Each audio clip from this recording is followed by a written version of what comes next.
Alors, avant de passer à l'appel, je voudrais procéder à l'installation de Madame Fatia Sey en qualité de conseillère municipale en remplacement de Monsieur Abdelrazek Kerfou.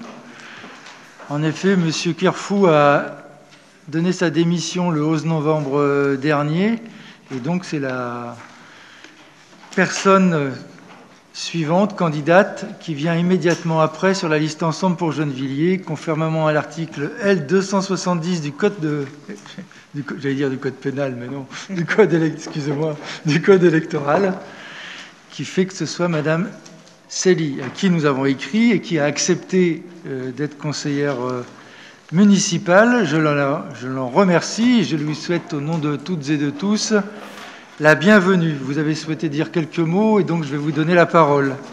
Enfin, je vous donne la parole.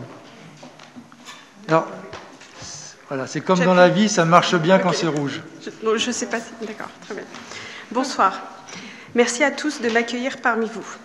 Avec notre groupe Ensemble pour Gennevilliers, nous avons proposé un programme municipal avec des orientations sur le plan social et environnemental en adéquation avec les besoins et les préoccupations des habitants de la ville.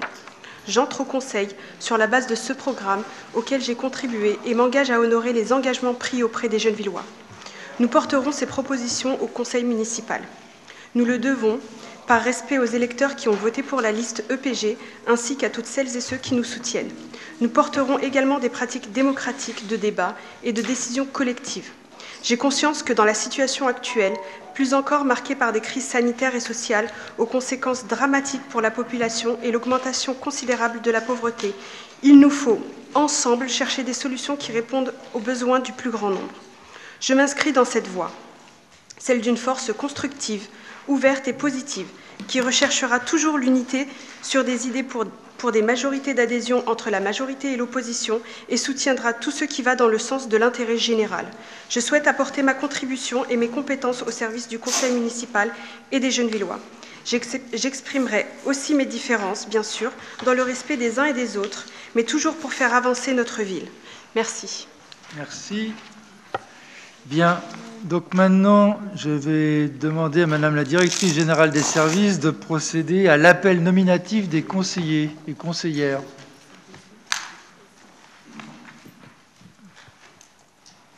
Patrice Leclerc. Présent. Anne-Laure Pérez. Présente. Mohamed Grichy. Présent. Yasmina Attaf. Présente. Laurent Noël. Présent. Delia Toumi. Philippe Clochette. Zineb. Pouvoir à Roger Duguay pour Philippe Clochette. Zineb Zouaoui.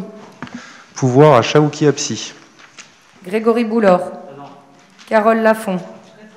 Christophe Bernier. Alexandra d'Alcantara. Roger Duguay. Isabelle Massard. Belkacem Ouchem. Maria Blanca Fernandez. Absente, donne pouvoir à Laurent Noël. Chaouki Apsi.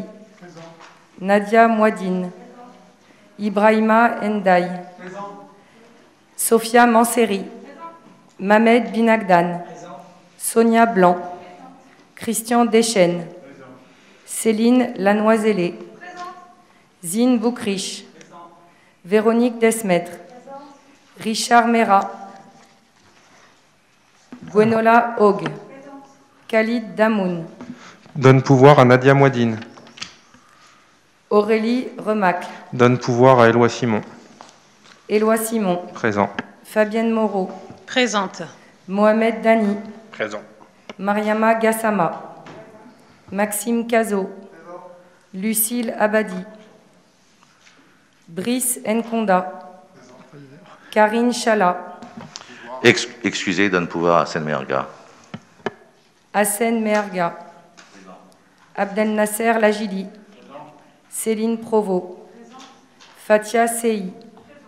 Jacqueline Marichès Clairaut. Très bien.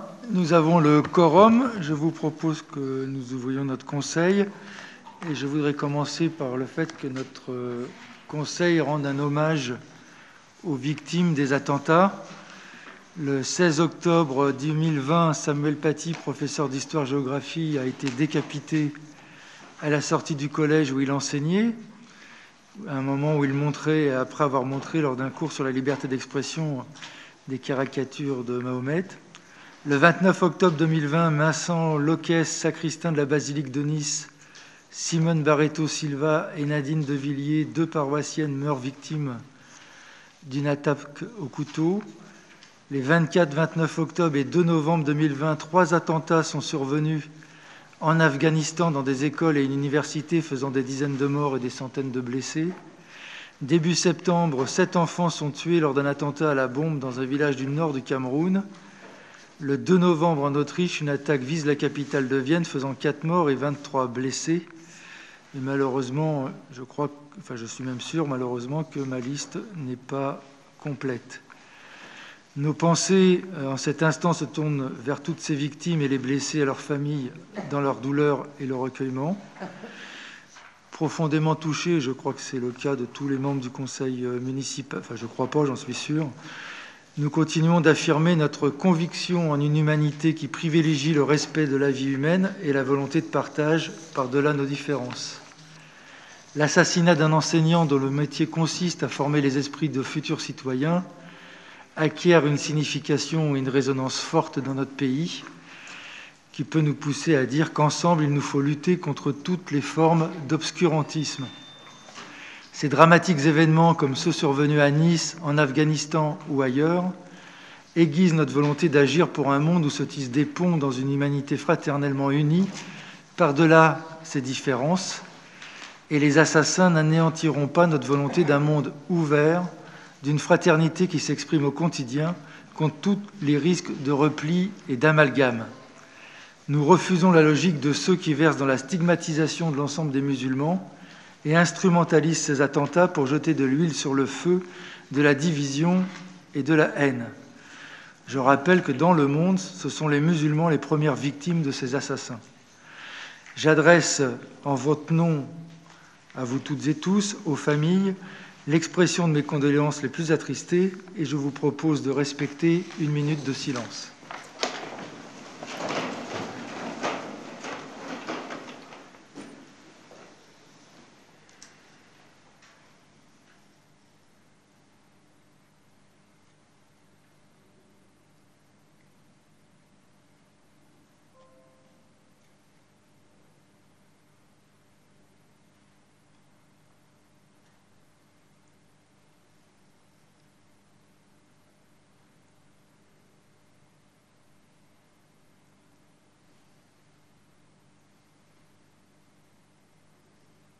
Je vous remercie.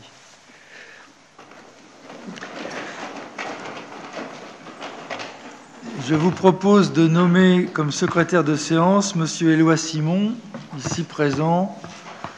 Est-ce que vous êtes d'accord, comme d'habitude? Il n'a jamais failli à sa tâche. Je vous remercie. Est-ce que vous êtes d'accord pour approuver le procès-verbal de la séance du 30 septembre? Ou y a-t-il des remarques, d'ailleurs, avant de demander si vous êtes d'accord? Oui? Non. Vous êtes d'accord à l'unanimité? Je vous remercie. Alors, je vous demande, pour assurer les gestes barrières, de garder bien le masque avec le nez dedans. C'est plutôt mieux qu'on ne se fasse pas un foyer de Covid bêtement ici. Et vous avez trouvé sur table un vœu sur la ZFE pour une transition écologique socialement juste, un deuxième vœu pour une prise en charge par le département du transport des jeunes Gennevillois et de tous les jeunes des Hauts-de-Seine, un troisième vœu aidons les associations sportives. Ces vœux, vous les avez déjà reçus par courrier d'ailleurs, enfin par mail. Est-ce que vous êtes d'accord pour les inscrire à l'ordre du jour de notre séance? L'unanimité. Je vous remercie.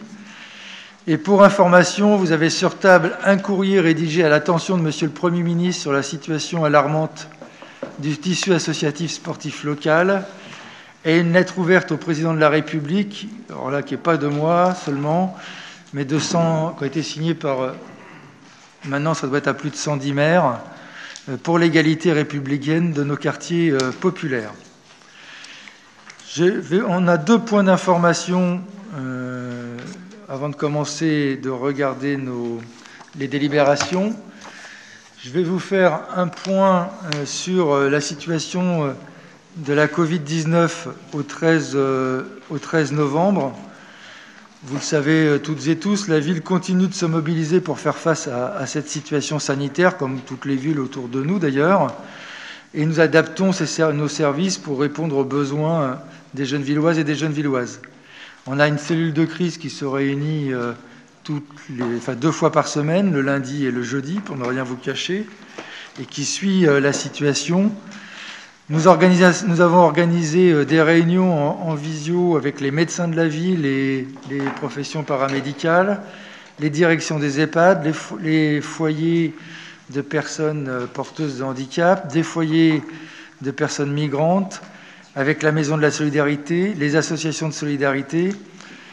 Nous allons en faire une demain avec les commerçants et pour connaître leurs besoins et essayer de coordonner au mieux l'action à mener dans notre ville et l'échange d'informations aussi, parce que souvent l'échange d'informations permet de réagir le plus rapidement possible. Et nous avons fait hier soir aussi avec les directions d'école, de collèges et de lycées. Sur les questions de la solidarité, vous l'avez vu, nous faisons appel à bénévolat. Nous avons 200 personnes qui ont répondu, nous allons relancer.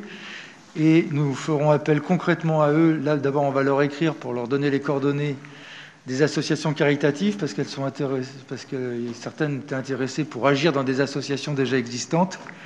Et nous leur proposerons des actions sur début décembre, même s'il y a déjà des actions de confection de masques qui sont en cours.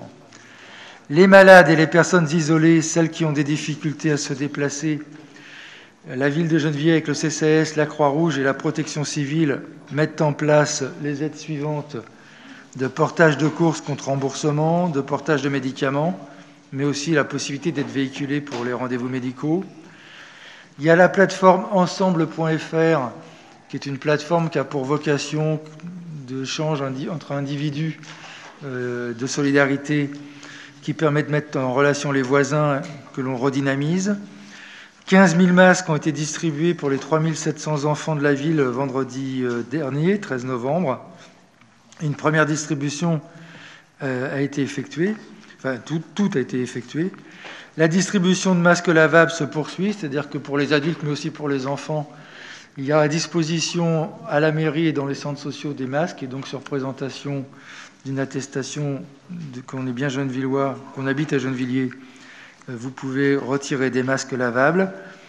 Nous allons organiser, c'est ce que nous sommes en train de préparer, 3 distributions alimentaires, une début décembre, une début janvier, enfin en janvier, et une en février, qui se rajouteront aux distributions alimentaires organisées par les associations. Et là, ce seront des distributions alimentaires tout public. La ville va acheter des aliments.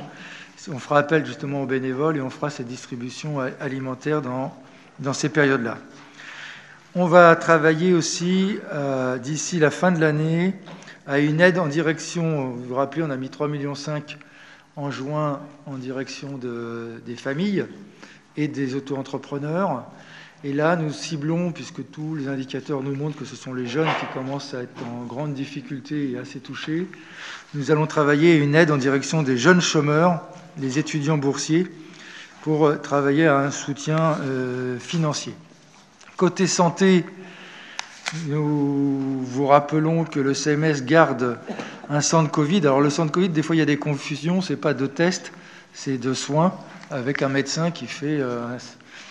j'allais dire une analyse médicale, c'est pas le mot, c'est une visite médicale pour déterminer si vous avez le Covid ou pas et faire les certificats médicaux qui vont bien.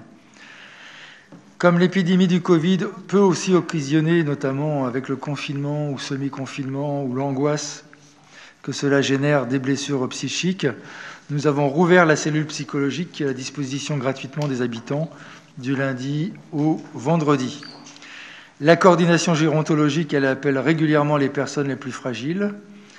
Nous allons et nous travaillons, alors, On vous le dira certainement, sûrement si ça marche en fin de semaine, mais nous essayons d'ouvrir lundi prochain et tous les jours à partir de lundi prochain, tous les matins, un centre là par contre de dépistage et pas antigénique, c'est le mot, c'est antigénique, mais en PCR. Donc avec le laboratoire, on attend que l'ARS nous donne vraiment sa décision, et si on a la décision positive, on l'ouvrirait à la ferme de l'horloge, ce qui permettrait de rouvrir des possibilités de tests qui avaient complètement disparu en PCR sur la ville. Pour aider les parents, nous avons assoupli les règles d'inscription et de facturation pour leur permettre de se désinscrire leurs enfants ou de les réinscrire jusqu'au 13 novembre, afin d'éviter d'être surfacturés s'ils sont en télétravail et s'ils peuvent garder leurs enfants. C'est une demande qui nous avait été faite avec le télétravail décidé au dernier moment et rapidement, et donc on a assoupli ces règles-là. Nous mettons toujours en œuvre le protocole sanitaire. Je rappelle qu'en cas de Covid dans une école, la direction d'école prévient le médecin des affaires scolaires et l'inspection de la circonscription. La personne atteinte est contactée par l'assurance maladie qui évalue selon la situation et le respect ou non des gestes barrières les cas contacts. Ces derniers sont ensuite appelés par l'assurance maladie pour s'isoler et faire le test. Sur le champ de la culture, je vous rappelle que le cinéma Jean Vigo propose régulièrement des séances en ligne sur la plateforme La 25e heure. Vous avez les informations sur le site de la ville. Les médiathèques font un drive depuis le 6 novembre et donc vous n'avez aucune excuse pour ne pas lire des livres. Le conservatoire propose ses cours à distance et va bientôt essayer de retransmettre des concerts en ligne à suivre par tout le public. Nous travaillons nos commémorations par Internet, ça vous l'avez vu. Et pour les étudiants, des prêts d'ordinateurs pour les étudiants qui sont en distanciel. Il y a un recensement qui est fait en ce moment via le service jeunesse et le réseau étudiant, et nous allons essayer, nous avons déjà fait, mais nous allons poursuivre le prêt d'ordinateurs. Sur les entreprises et les commerces, plusieurs dispositifs de soutien aux commerçants et aux entreprises sont disponibles pour faire face à la crise sanitaire, sur la région, le département, le CC, la Chambre de commerce et d'industrie.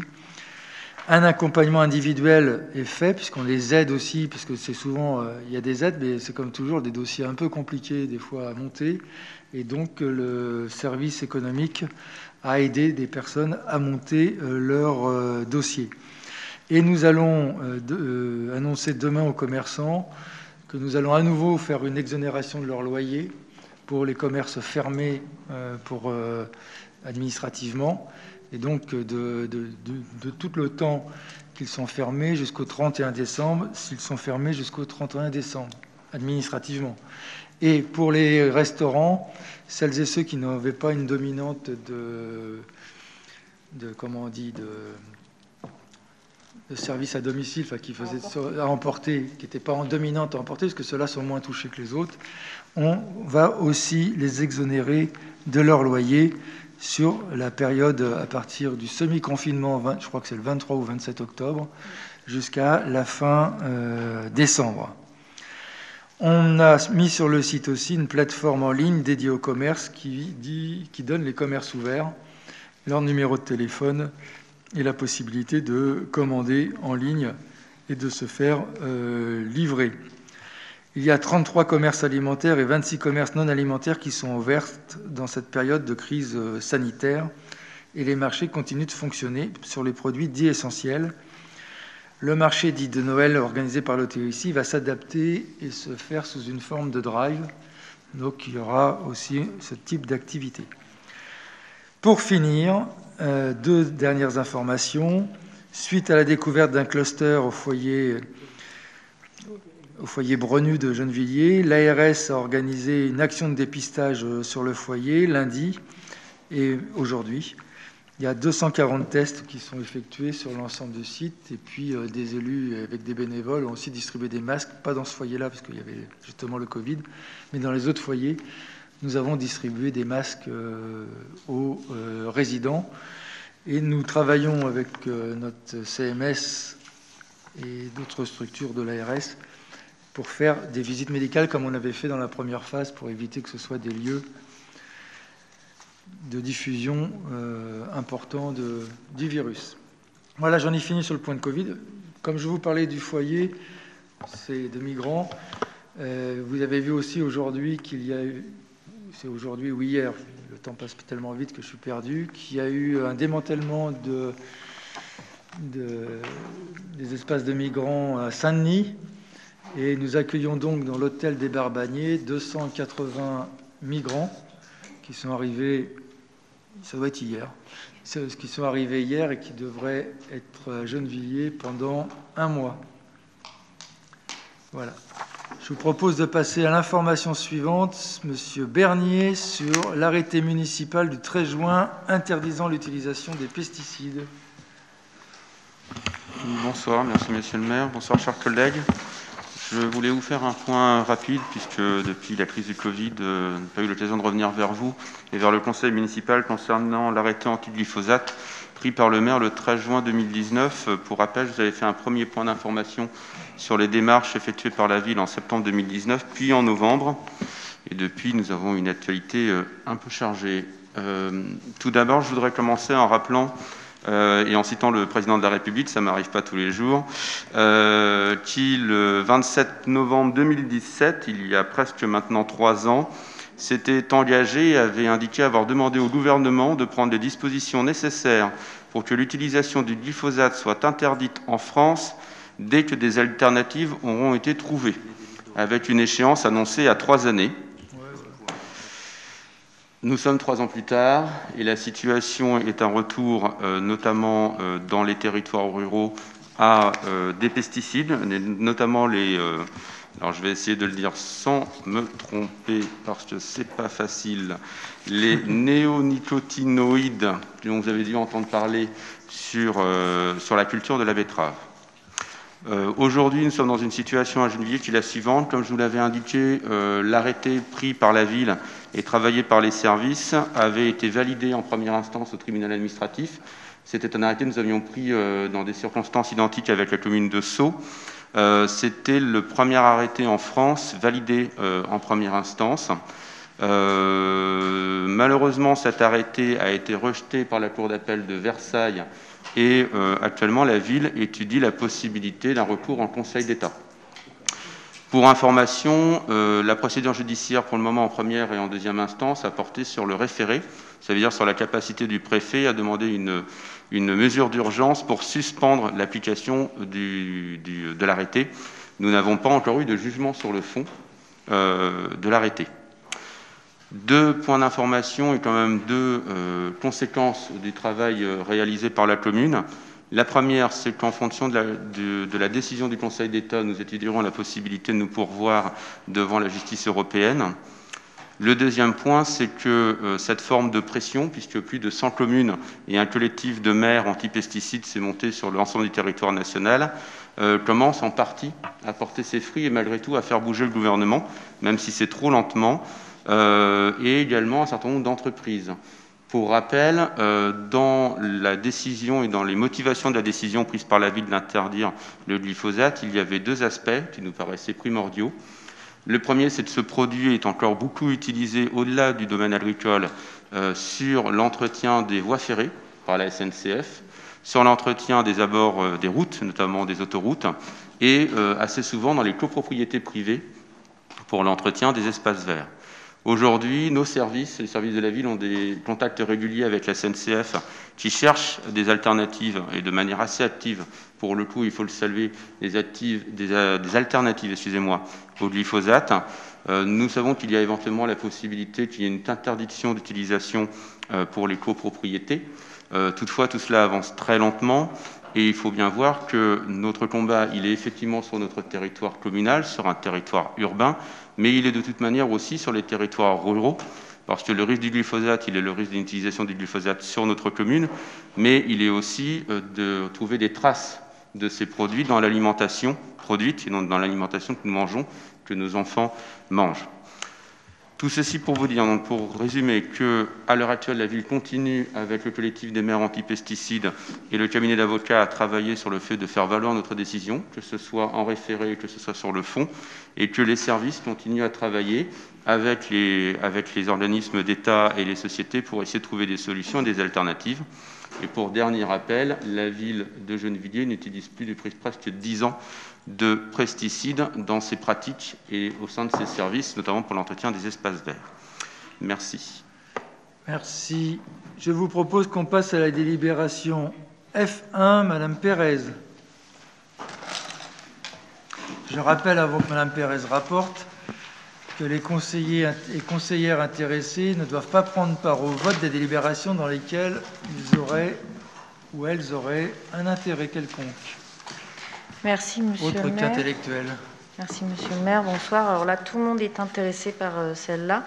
C'est la modification du règlement intérieur du conseil municipal. Donc, on vous propose de modifier 2 articles du conseil municipal et de les rédiger de cette manière. Donc, c'est les articles 15.2 et 15.3. Pour le 15.2, donc pour permettre l'organisation de la réponse, les groupes ou listes communiqueront par écrit au plus tard 5 jours francs avant la séance du conseil municipal la question orale qu'ils liront en séance. Le 15.3, en fin de séance, la question est lue, le maire ou l'adjoint au maire concerné répond avec le concours éventuel de l'administration. Voilà donc la proposition que nous faisons de modification du règlement intérieur au conseil municipal. Merci. Qui ne change rien sur le fond, c'est Monsieur Nkonda. Bon, notre vote vous étonnera pas sur cette délibération. J'observe simplement par rapport à ce qui s'est passé au dernier conseil municipal que les réponses qui ont été, les questions qui ont été posées méritaient une réponse un peu plus engagée de votre part qu'une simple lecture on aurait dit la lecture d'un communiqué de presse, mais les questions qui étaient posées étaient des vraies questions de Gennevillois. Mais les réponses étaient et ça aurait mérité, je pense, un peu plus de souplesse et d'adaptation de votre part pour au moins essayer de fournir des bribes de réponses plutôt que quelque chose, une sorte de patchwork généraliste que vous nous avez fourni. C'est un manque de respect de la façon dont vous avez répondu à cette question. Je réitère ici le fait que les questions orales posées dans d'autres collectivités permettent un certain développement. Donc là, en fait, ce que vous faites aujourd'hui montre que vous n'êtes pas de grands démocrates. Je vais dire, c'est des questions qui peuvent trouver normalement dont vous avez les éléments de réponse. Donc, il aurait fallu, je veux dire, ce type de délibération n'est pas nécessaire du tout.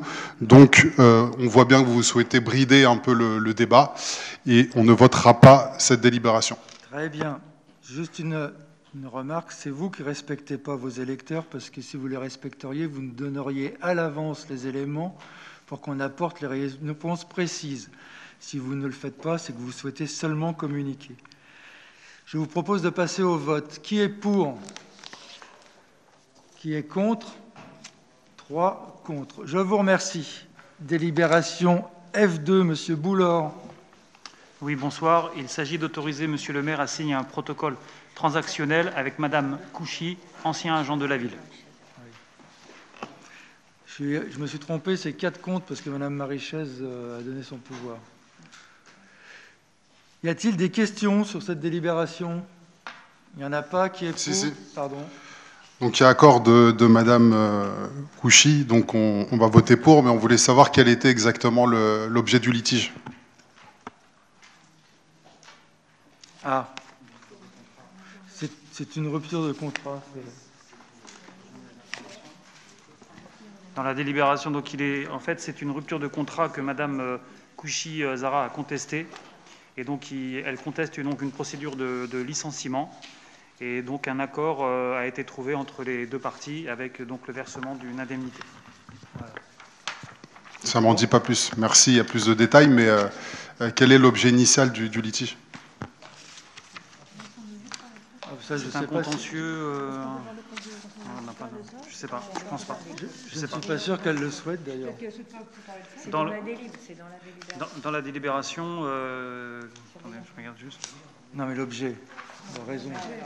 Non, effectivement, il est peut-être pas, c'est peut-être pas le lieu de rentrer dans le détail de la vie privée de cette dame. On va vous donner autrement. Ok. Non, il n'y a pas de problème. De toute façon, on est revenu à un accord à l'amiable. Donc, mais on vous le donnera en dehors. Qui est pour? L'unanimité, je vous remercie. Délibération F3, Monsieur Dany.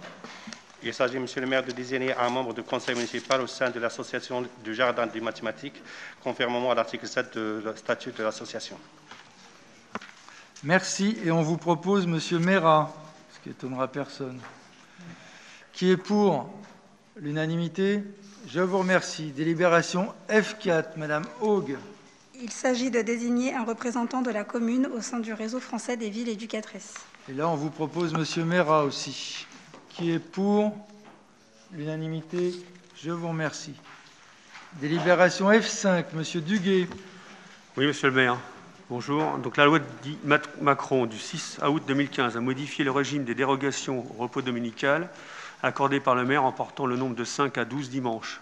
La décision du maire ne peut intervenir qu'après avis du conseil municipal sur le nombre de dimanches pour lesquels le repos hebdomadaire est supprimé.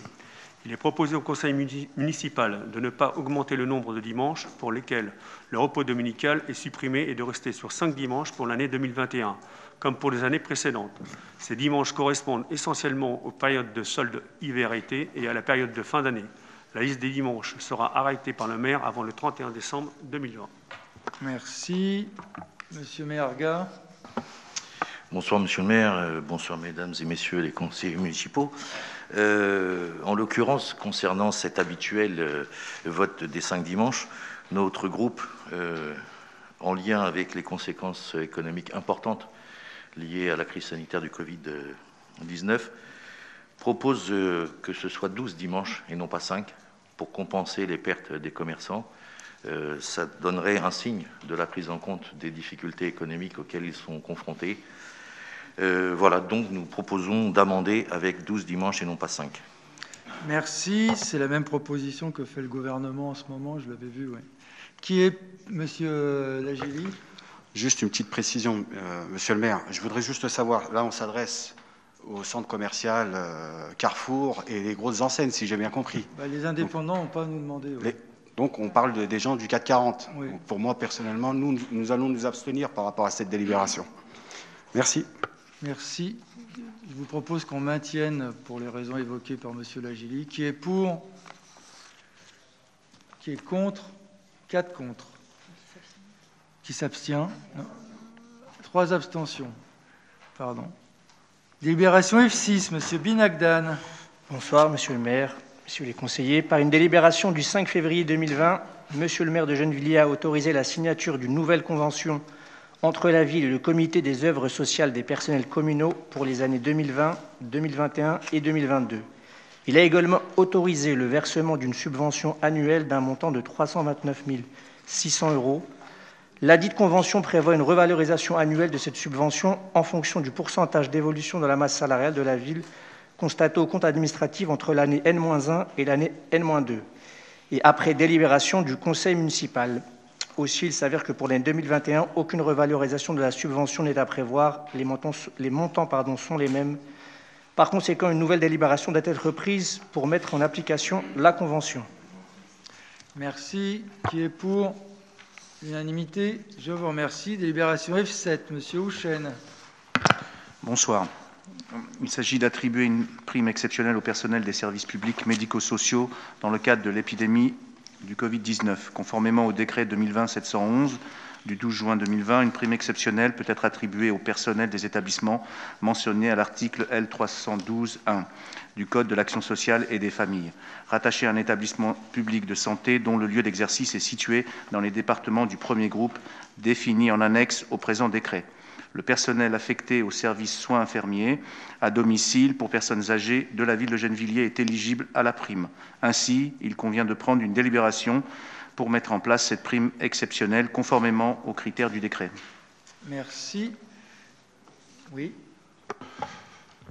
Oui, merci. On voulait profiter de cette délibération pour, d'une part, témoigner notre soutien à tous les agents de la mairie qui travaillent durement. Et donc là, effectivement, il s'agit des services publics médico-sociaux.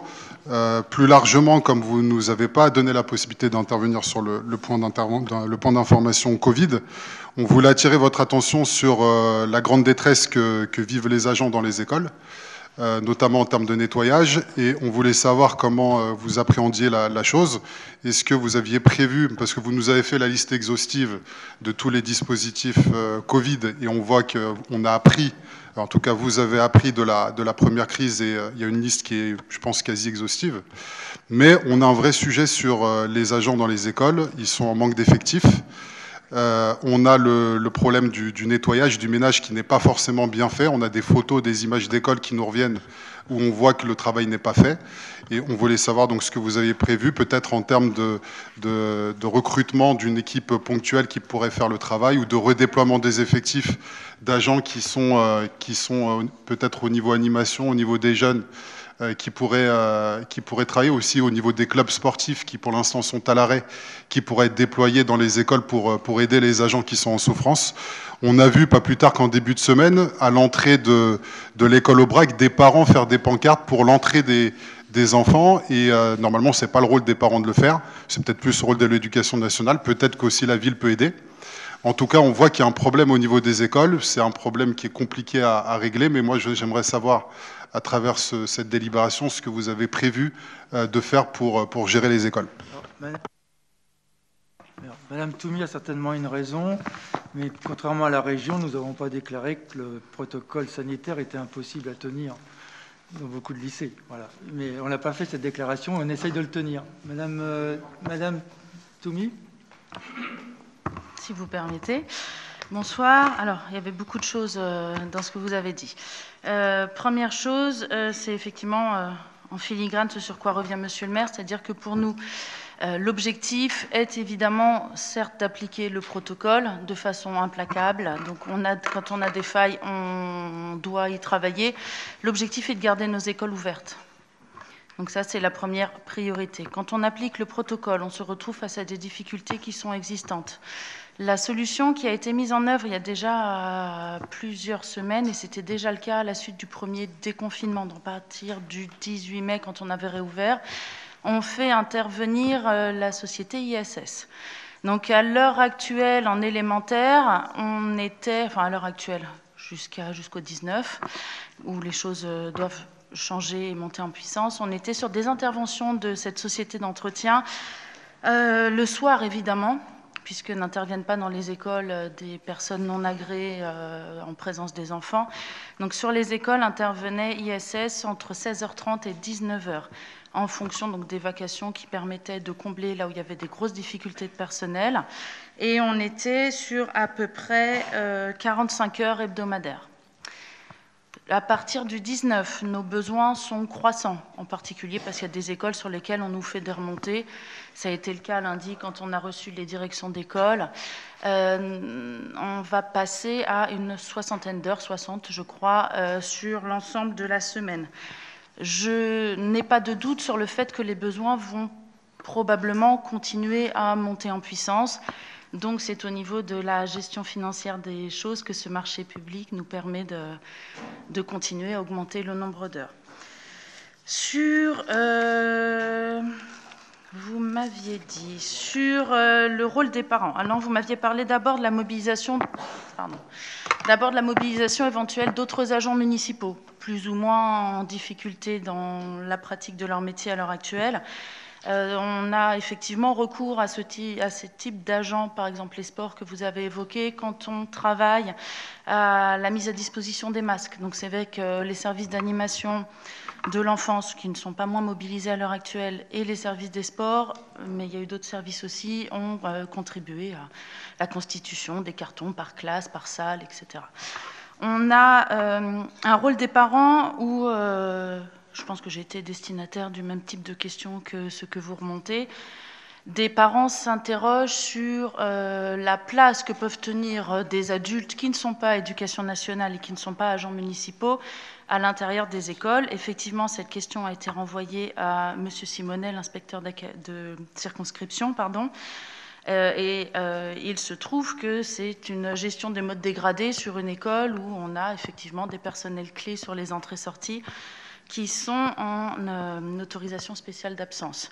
Donc cette gestion-là, par les personnels, normalement, est organisée au sein de l'équipe de l'éducation nationale et par l'IEN. Donc la question lui a été renvoyée. Parce que là, on ne va pas pouvoir arbitrer sur cette question-là. Merci. Je vous propose qu'on passe au vote de la délibération F7 qui portait sur la prime, c'est un complément d'ailleurs, sur les services publics médico-sociaux, ce qu'on avait déjà voté au dernier conseil, qui est pour l'unanimité. Je vous remercie. Délibération F8, Madame Attaf. Non, si, c'est bon. Oui, bonsoir, Monsieur le maire et chers collègues. Il s'agit d'une transformation au sein de la direction de la petite enfance du poste d'adjoint au directeur de crèche, actuellement de catégorie B et A, en catégorie B et A de jeunes enfants, éducateurs et éducatrices de jeunes enfants et puéricultrices territoriales. Voilà. Et donc cette transformation de poste permettrait un recrutement d'agents dotés d'une expérience particulière et d'une formation dans le domaine de la petite enfance. Et le contenu des missions reste le même. Merci. Qui est pour l'unanimité? Je vous remercie. Délibération F9, Madame Lanoiselet. Bonsoir.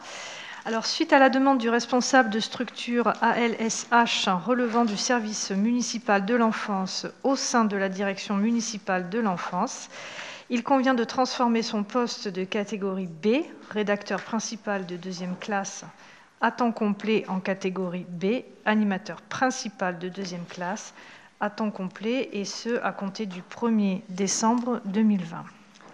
Merci. Même vote que tout à l'heure? Merci. Je vous remercie. Adopté. La délibération 10 est retirée de l'ordre du jour. On l'aura la prochaine fois. Délibération 11, Madame Gassama. Bonsoir, chers collègues. Bonsoir, Monsieur le maire. Il s'agit, Monsieur le maire, de la transformation au sein de la direction des ressources humaines d'un poste de coordinateur informatique de catégorie A, grade attaché territorial, à temps complet en un poste de directeur des ressources humaines de catégorie A, cadre d'emploi des attachés territoriaux à temps complet. Merci. Qui est pour l'unanimité? Ah, pardon, une question. Oui, il nous a été dit en commission, donc vous avez retiré la F10, il nous a été dit en commission que le recrutement en fait, du DRH visait à faire en sorte que le DGA ait plus de liberté pour faire de la stratégie. Par rapport à ça, on a posé des questions parce que vous aviez fait pas mal de choses en termes RH sur le mandat dernier. Qui avait plus ou moins marché. Et l'idée, si on a bien compris, c'était d'implémenter dans le management quotidien et que ça s'en ressente au jour le jour, d'avoir des indicateurs de suivi, d'où l'objectif de ce que vous êtes en train de mettre en œuvre. J'ai néanmoins deux questions. Il y avait un sujet qui me semblait intéressant, je voulais savoir pourquoi il n'avait pas fonctionné. C'est le droit de saisine de l'ADG. C'est le premier point. Et je vois que vous ne voyez pas de quoi ça veut parler. Ça, c'est étonnant. C'est étonnant. Bon. En tout cas, il y avait apparemment un dispositif qui consistait pour chaque agent de pouvoir saisir l'ADG sur des sujets bien particuliers. Ça m'étonne que vous ne soyez pas au courant. Le deuxième point, c'est donc dans le cadre du recrutement du nouveau ou de la nouvelle DRH et de la stratégie qui va être mise en œuvre, qu'est-ce que vous avez mis en œuvre en termes de télétravail? Alors, il y a quelque chose que je n'ai pas bien compris, il y a une nuance un peu subtile entre travail à distance et télétravail. Moi, je pensais que c'était un peu clair pour tout le monde, c'était télétravail. Apparemment, à la mairie de Gennevilliers, c'est encore travail à distance. Donc, je voulais savoir ce qui était prévu et quelle était votre politique en la matière. Droit à la déconnexion, etc. etc. Juste, là, vous intervenez sur une délibération qui est retirée de l'ordre du jour. Vous me permettrez qu'on organise la discussion quand Non, ça vise aussi la DRH, ressources humaines. Quand on sera à l'heure du jour, juste pour la différence télétravail et travail à distance, on dit travail à distance parce qu'on n'a pas légiféré et encadré le travail à distance. S'il y a télétravail, ça veut dire qu'on a conventionné avec le salarié qui est en télétravail ses conditions de travail, le revenu qui va avec ou pas sur le fait qu'ils sont... Enfin, on a codifié la chose. Aujourd'hui, le travail à distance, c'est parce que c'est dans l'urgence, dans le cas du Covid, en répondant aux injonctions gouvernementales et aussi pour des questions sanitaires, qu'on organise ce travail à distance sans règle. Voilà, pour se parler clair. Il n'y a pas... Que le télétravail, c'est parce que ça aura été négocié avec les organisations syndicales, et ça reste encore devant nous parce que c'est pas fini. Voilà. Je vous propose de passer au vote sur la transformation au sein de la direction des ressources humaines de ce poste de coordinateur informatique. Qui est pour? L'unanimité. Je vous remercie. La 12, Monsieur Boucriche. Alors, il s'agit d'une transformation au sein du service droit et sécurité des conditions de travail relevant de la direction RH au poste d'ergonome de catégorie A à temps complet en un poste de conseiller prévention ergonome de la même catégorie.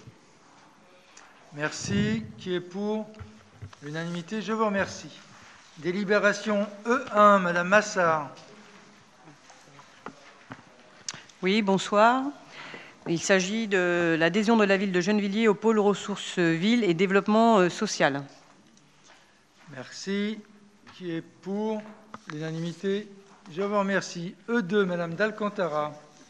Oui, il s'agit d'autoriser Monsieur le maire à attribuer une subvention de 4 000 € à l'association La City Phare dans le cadre du contrat de ville pour son projet de coopérative éphémère en direction des jeunes majeurs. Merci. Qui est pour? Une question, Monsieur Merga. Oui, Monsieur le maire, notre groupe votera pour cette délibération. Néanmoins, nous souhaiterions avoir quelques précisions. Quels sont les résultats de ce dispositif sur la ville de Clichy-la-Garenne, voire sur d'autres de l'EPT, puisqu'il est fait référence à un dispositif qui serait de l'ordre de l'EPT. Quelle est la notion de caractère éphémère, puisque c'est évoqué ainsi? Et enfin, quelle valeur ajoutée par rapport aux autres dispositifs existants et pérennes? Merci. Merci. Qui répond? Ou est-ce qu'on vous envoie une réponse plus tard? Concernant les Clichy, moi, je n'ai pas les éléments, donc on peut se renseigner et puis revenir vers vous à ce moment-là. On va vous faire ça. On revient vers vous.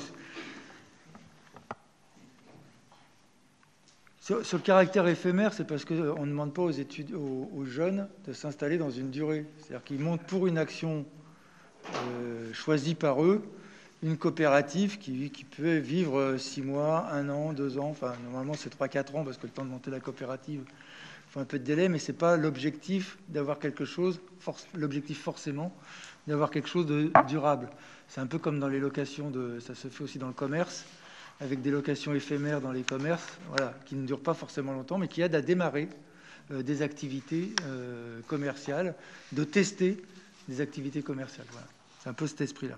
Par contre, sur les résultats de Clichy, on va leur demander, puis on vous les donnera. Voilà. Vous pourrez peut-être les avoir aussi si vous leur demandez. Qui est pour? E2, l'unanimité. Je vous remercie. E3, Monsieur Noël. Bonsoir. Il s'agit de modifier la délibération du 5 février 2020 relative à l'attribution d'une subvention de fonctionnement au titre de l'année 2020 libellée au nom de l'OCCE Guimauquet alors qu'il s'agit de l'OCCE 92. Merci. Qui est pour?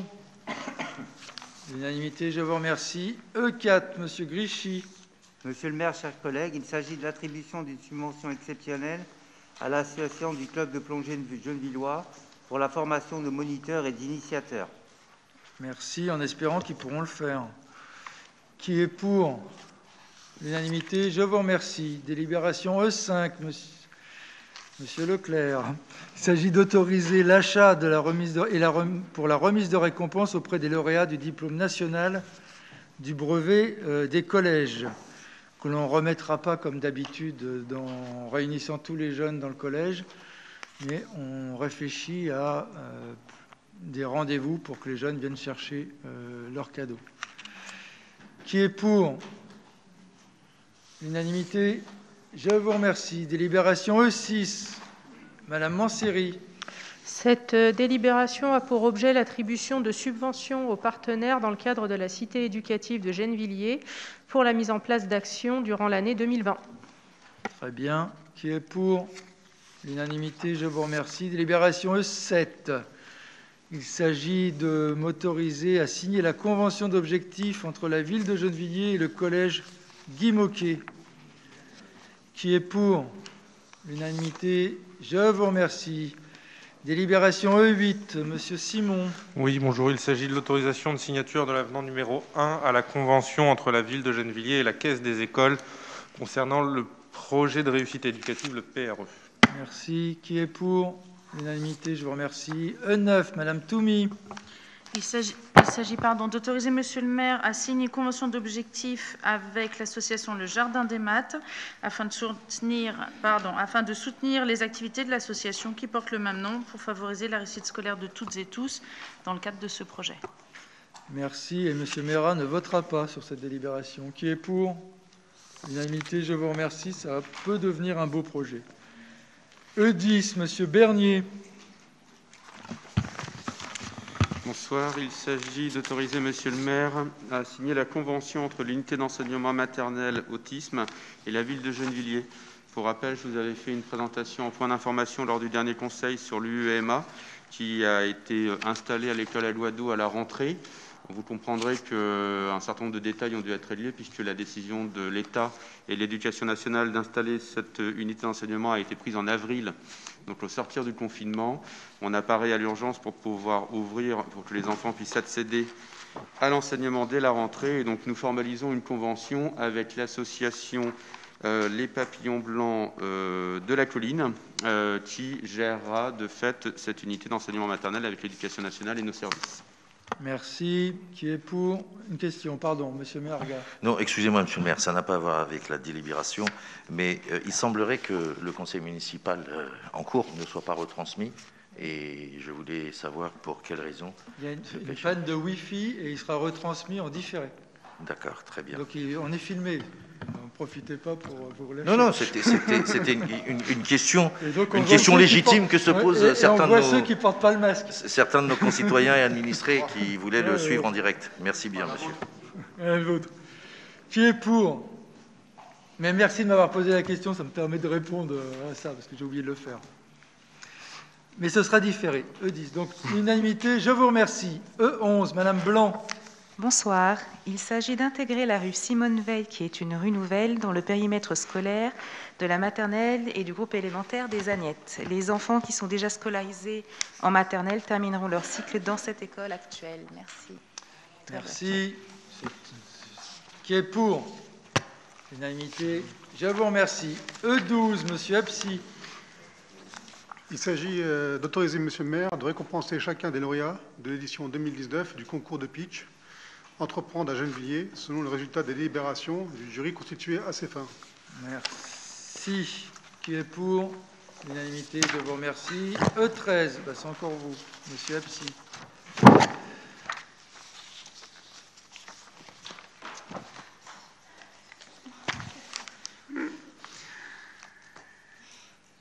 Il s'agit d'autoriser une signature de la convention annuelle d'objectifs entre la ville et l'association FAS Paris.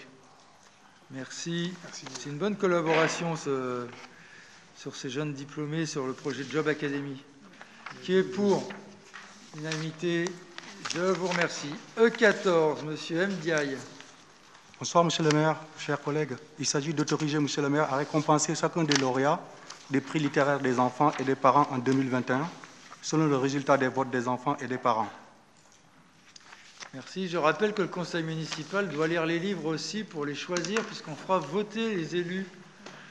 Et donc, il y a un collège parents, un collège enfants et un collège élus.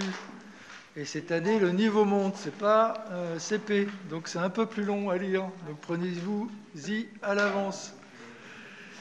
Qui est pour? L'unanimité, je vous remercie. U1, Monsieur Deschênes. Urbanisme, travaux, aménagement, action foncière.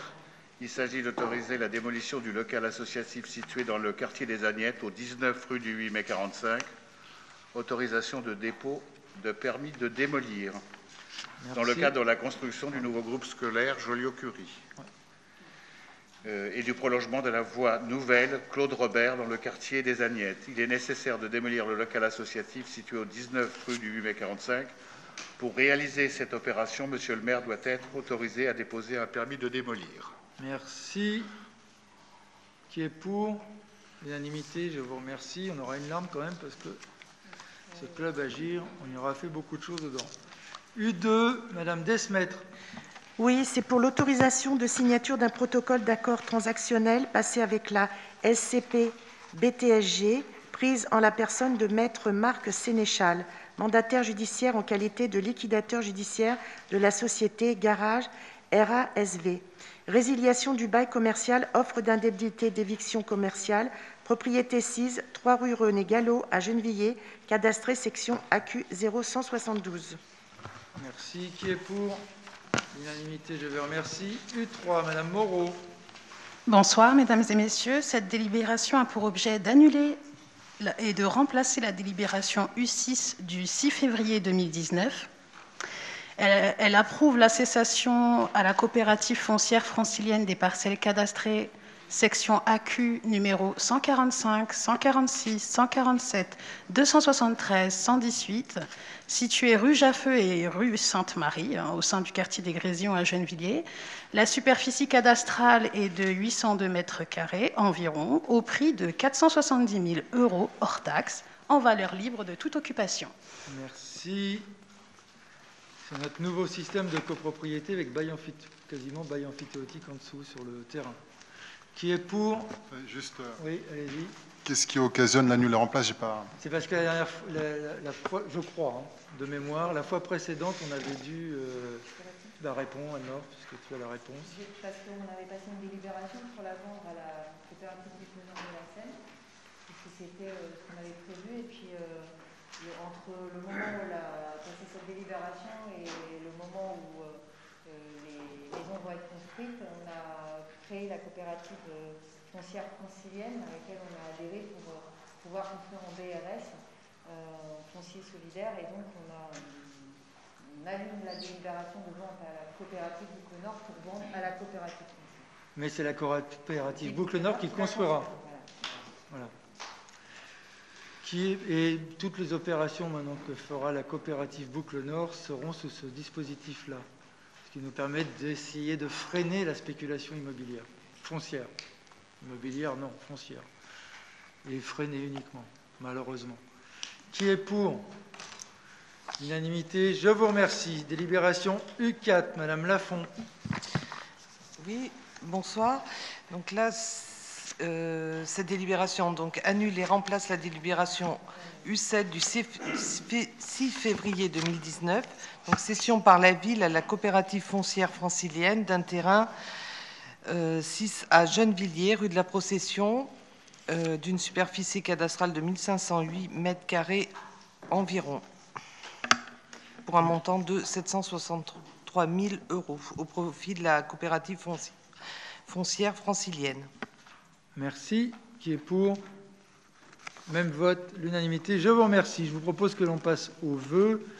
Premier vœu, Monsieur Laurent Noël sur la ZFE.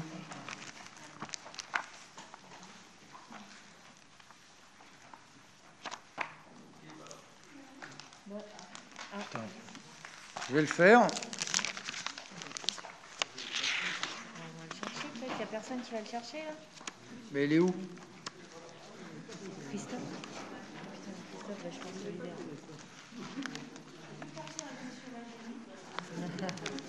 Monsieur Lagilly a revenu. Monsieur Lagilly, qu'avez-vous fait de Monsieur Noël?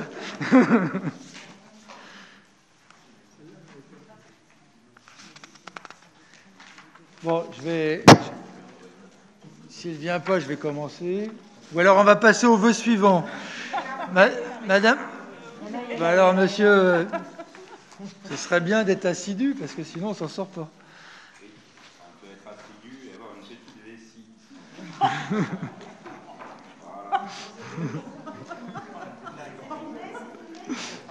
Ce sera retransmis. Allez, on y va.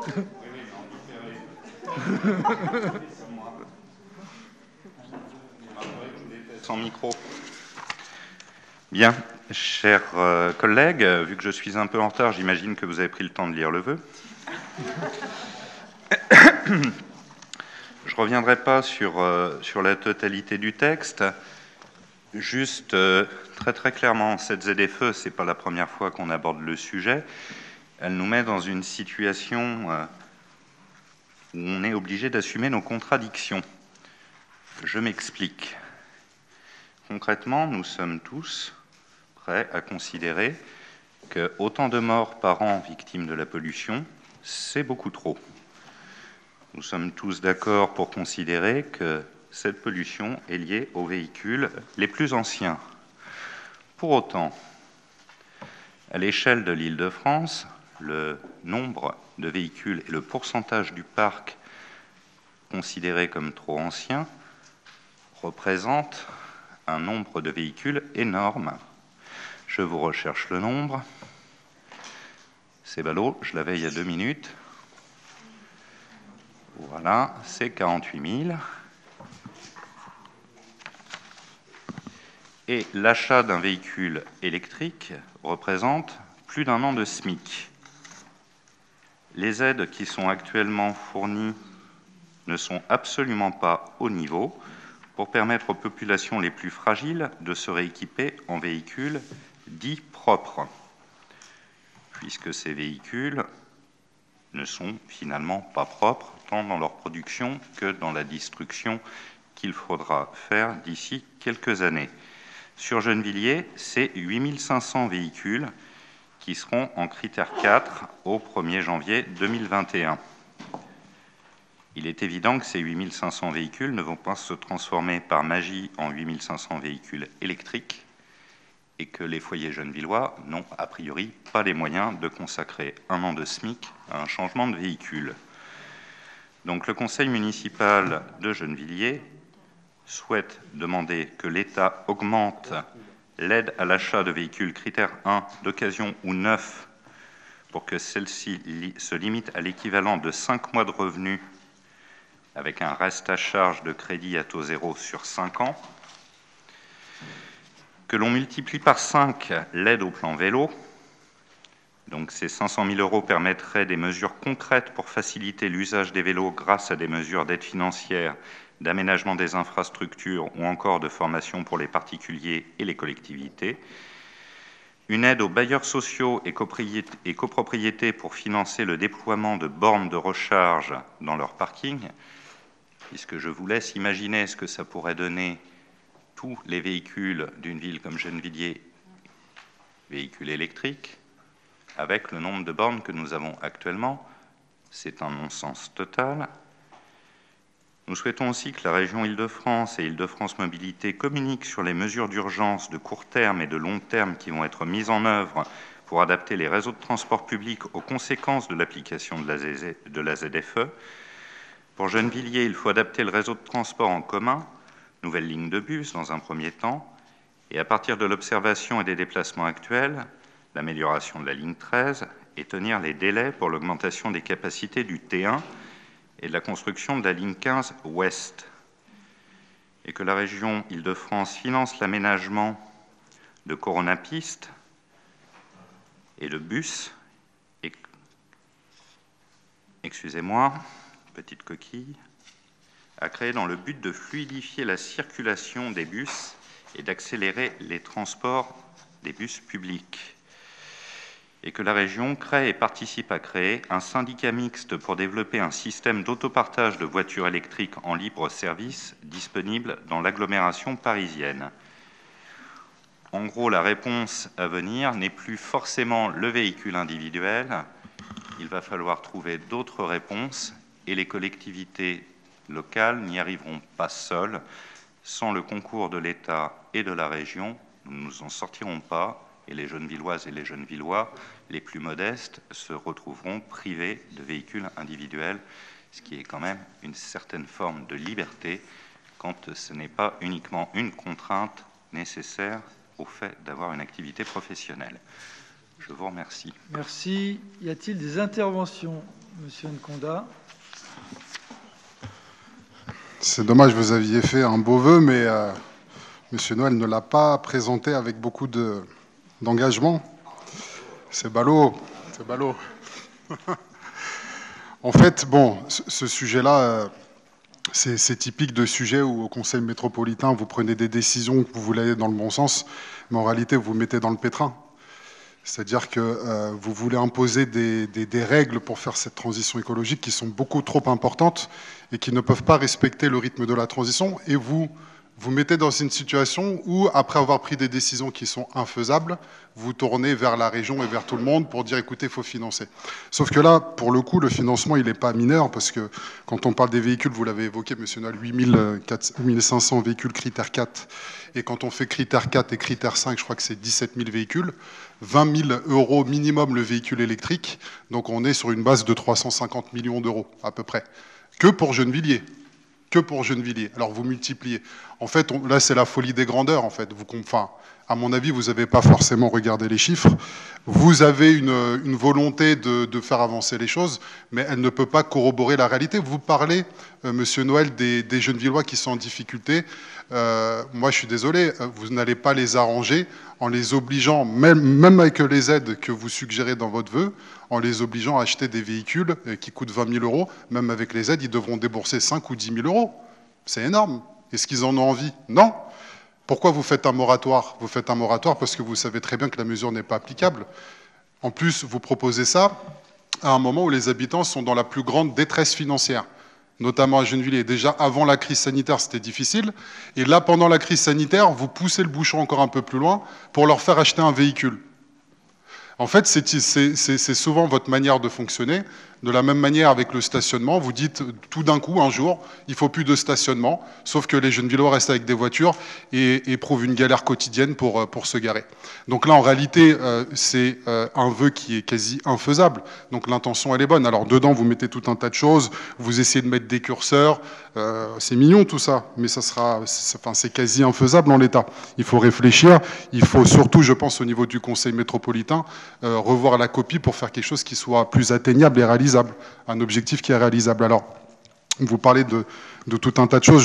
Je vous passe le patchwork habituel de ligne 13, tramway T1, etc., parce qu'on a déjà eu ce débat plusieurs fois au sein du conseil municipal. Là, vous parlez, par exemple, d'une ZFE piste. Super. Alors, Corona piste, on a vu ce que ça donnait. Hein. Il y a du bon. Parfois, dans certains endroits, c'est légitime, mais parfois, ça crée des engorgements et des congestions qui sont infernaux. Donc là, vous proposez notamment sur la ZFE piste de créer un couloir dédié au bus sur la 86. Vous avez pris la 86 le matin? Vous voulez créer un couloir pour engorger encore plus. Et tout en sachant que cette décision ne relève pas que de Gennevilliers. Donc en fait, on est là, en l'état actuel, on comprend l'intention, mais le vœu n'est pas assez bien calibré par rapport aux objectifs. Aujourd'hui, en l'état actuel, il est même farfelu. Donc nous, on va s'abstenir parce que on voit qu'il faut avancer dans ce sens-là, mais il faut vraiment la revenir au niveau du conseil métropolitain et revoir la copie. En tout cas, c'est l'avis de notre groupe. Merci, monsieur Simon. Attends 2 minutes quand même. Non, quelques éléments. Effectivement, je pense qu'on est en face d'un fait politique qu'on a constaté ces dernières années, qui était que quand les politiques environnementales de défense de l'environnement et les politiques sociales ne vont pas de pair, ne marchent pas ensemble, eh ben, ce sont les mêmes qui payent, c'est-à-dire les plus précaires. Il ne s'agit pas de dire que les politiques environnementales sont mauvaises et que les politiques sociales sont forcément bonnes, mais au contraire, de dire qu'elles doivent aller de pair. C'est le slogan des marches pour le climat des derniers mois et qui rejoignait aussi la mobilisation sociale. C'est fin du monde, fin du mois, même combat. Par contre, je m'interroge aussi sur le fait que, effectivement, tout le monde, je pense, est d'accord que le tout-voiture est un modèle d'aménagement du territoire qui a ses limites et qui n'est pas extensible, au contraire, qui va devoir se réduire. Ça veut dire, quelle est l'alternative ? Il y en a trois alternatives. Il y a le fait de permettre aux habitants de la région Île-de-France, prenons large, ou de la métropole, si on veut voir un peu plus restreint, de travailler près de là où ils habitent. C'est pour autant l'inverse qui est en train de se faire. On essaye de travailler comme ça à Gennevilliers, mais quand on faisait vivre les gens loin des fumées des usines, les riches loin des fumées des usines, et que c'était réservé aux pauvres, bah, ça avait un sens. Et c'est pour ça qu'on a construit la Défense à l'ouest et à l'ouest de Paris, et que les travailleurs venaient notamment de l'est de Paris. Tout ça pour dire qu'en termes d'aménagement du territoire et de développement des transports publics, c'est la deuxième alternative, les transports publics en commun, si on n'y est pas, si on met pas les volontés politiques, les moyens financiers et l'aménagement qui va bien avec, eh ben, on se retrouve dans une situation où, quand on habite Gennevilliers et qu'on doit aller en transport à Nanterre, eh ben, quand ça roule, c'est un quart d'heure en voiture, et par contre, le bus, c'est 1 heure quand on est bien positionné. Eh ben, quand on a ces choix-là, mais qu'il n'y a rien qui est fait pour valoriser les transports en commun, pour leur donner les moyens d'exister et qu'ils soient performants, qu'ils soient utiles et qu'ils soient plus finalement qu'ils soient plus efficients pour les habitantes et les habitants, les travailleurs et les travailleuses de la métropole, et ben effectivement on se retrouve avec du tout voiture. Mais donc qu'a fait la région, qu'a fait la métropole pour prévoir un aménagement du territoire qui réponde à ça? Qu'est-ce qu'il a fait pour développer des transports en public, des transports publics qui répondent à ces besoins-là? Parce que moi, je veux bien que le T1 il soit développé, mais aujourd'hui, il ne répond pas à la commande. Il y aurait besoin de beaucoup plus de T1, il y aurait besoin de toute manière de beaucoup plus de transports. La ligne 15, je l'avais dit à un précédent conseil, c'est pas en 2031 qu'on en a besoin, c'est pas en 2040 quand ils ont découvert qu'il y avait la Défense, il y avait déjà des gares qui arrivaient en dessous, mais c'est en 2000 qu'on en aurait eu besoin pour prévoir le flux de voyageurs. La ligne 13, ça va faire baisser avec le prolongement de la ligne 14, on va revenir dessus, mais le prolongement de la ligne 14 va réduire d'un coup sec une partie de la fréquentation de la ligne 13, mais le fait est que les gens vont de plus en plus utiliser ces transports en commun et que les conditions de transport pour aller dans le nord-ouest de Paris, c'est-à-dire sur la branche Asnières-Gennevilliers ou sur la branche Saint-Denis-Saint-Ouen, eh ben, ces transports-là vont se multiplier et l'offre de transport ne sera pas au rendez-vous. Donc c'est cette question d'aménagement du territoire qui est posée aussi au bout d'un moment, et cette question de politique sociale et politique environnementale qui doivent marcher de pair. Merci. Merci. Je ne vois pas d'autres interventions. Laurent Noël. Oui, quelques éléments, parce que loin de moi l'idée de minimiser les grandes qualités rhétoriques de M. Nkonda. Pour le coup, là, vos arguments sont complètement exotiques. Moi, je ne me souviens plus de ce que vous aviez voté. Oui, exotique, oui. Le terme vous dérange peut-être? Je ne me souviens plus de ce que vous aviez voté quand on a été la première fois face à cette question de la ZFE. Nous, on était déjà pris dans cette espèce d'étau entre cette urgence climatique qui s'impose à tout le monde, et peut-être plus particulièrement encore aux populations les plus fragilisées qui vivent dans nos secteurs. Il ne vous aura pas échappé qu'on vit entre la 15, la 86, et que tout ça est loin d'être anodin pour nos populations. Donc il est évident que le fait d'exclure les véhicules polluants est une problématique qui nous préoccupe tous particulièrement sur une zone comme la nôtre. Si ce n'est que, j'ai retrouvé mes chiffres, c'est 800 000 véhicules sur l'Île-de-France qui doivent être changés, 5% des ménages. Sur Gennevilliers, c'est un peu plus que 5% des ménages. On peut l'imaginer assez aisément. Moi, je n'ai pas entendu de proposition claire. Alors là, vous êtes en train de nous accuser, en fait, d'être à l'origine de ces décisions et à l'origine de cette situation.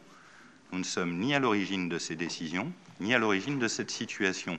Nous essayons, à notre échelle d'élus locaux, de trouver des réponses ou des pistes des réponses pouvant aider nos populations. Donc, concrètement, ce que nous renvoyons vers l'État et vers la région sont des choses qui ne sont pas gérables à l'échelle d'une collectivité territoriale. Ce n'est pas Gennevilliers qui va mettre en place un système d'autopartage sur l'Île-de-France. Ce n'est pas Gennevilliers qui va abonder sur des primes pour l'ensemble des habitants de Gennevilliers. Nous n'en avons pas la possibilité.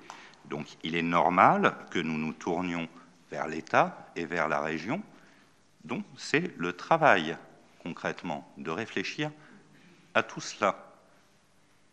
Concrètement, nous avons besoin d'aide pour que nos populations puissent continuer à être autonomes, indépendantes et avoir une activité économique, surtout dans la période que nous traversons, surtout avec les conséquences de l'épidémie dans laquelle nous sommes, puisque nous savons que tout cela peut très mal se finir, et que concrètement, là, on n'en est plus à gérer nos problèmes de stationnement. On en est à gérer comment les Gennevilloises et les Gennevillois vont pouvoir continuer et reprendre une activité normale à la fin de cette épidémie s'ils n'ont plus de voiture. Merci. Avant de passer au vote, je voudrais juste rappeler que même pour la métropole, ce n'est pas tout à fait une décision métropolitaine, puisqu'il s'agit d'une décision européenne. et que vous devriez le savoir, donc ce n'est pas la peine de faire semblant de ne pas le savoir, et que si la ZFE n'était pas appliquée en métropole de Paris, il y aurait une amende de plusieurs millions d'euros qui serait appliquée par la Commission européenne. C'est d'ailleurs pour cela que la métropole et l'État a dégagé quelques fonds en se disant qu'au lieu de payer une amende, ils pourraient mettre ça en aide. Donc, contrairement à ce que vous dites, ce n'est pas quelque chose qui apparaît comme ça. Le groupe UDI, d'ailleurs, a voté à la métropole la ZFE. Moi, je ne l'ai pas voté. Et ça pose des questions importantes de santé publique, parce que je ne suis pas contre le fait qu'il y ait une ZFE. Ce que je pense, c'est qu'il faut prendre des mesures. Cette mesure est dans les cartons de l'Europe depuis longtemps, dans lesquels les groupes politiques y sont depuis longtemps, notamment ceux qui sont en manette du pouvoir, ou à la métropole, ou à la région, ou au département, ou du pays. C'est-à-dire qu'on ne découvre pas ça là. Par contre, je constate qu'il ne faudrait pas qu'il y ait un conflit, comme vous avez semblé nous le faire entendre par votre intervention, métropole-région, qui conduise à ce qu'il n'y ait pas de solution d'urgence, parce que je crois, vous êtes président de la commission transport, quelque chose comme ça, c'est dommage parce que j'ai rien entendu dans vos propositions, mais je suis conscient qu'on ne puisse pas décider de faire un métro pour l'année prochaine, de faire un tramway pour l'année prochaine, mais il faut peut-être réfléchir.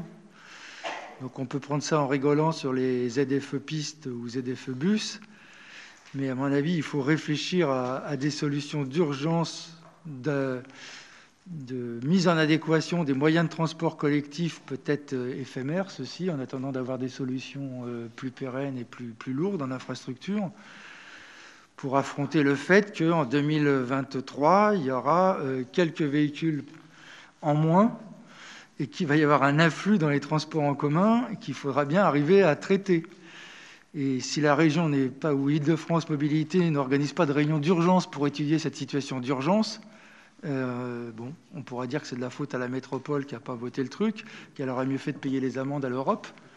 Mais ça pose quand même des questions. C'est-à-dire qu'il faut le traiter, cette question de comment ils vont faire les gens qui ne pourront plus sortir leur véhicule sans se prendre une amende à chaque fois qu'ils sortent. Et l'entrée dans les transports en commun actuels ne sera pas possible. Alors on pourrait penser d'ailleurs que la A86, peut-être que sera dégagée, parce que ce ne sera pas autorisé de circuler à l'intérieur de la A86. Et que peut-être on pourrait faire la A1, ça existe cette voie spéciale bus et taxi, voilà, les bus et taxis, les deux, elle existe.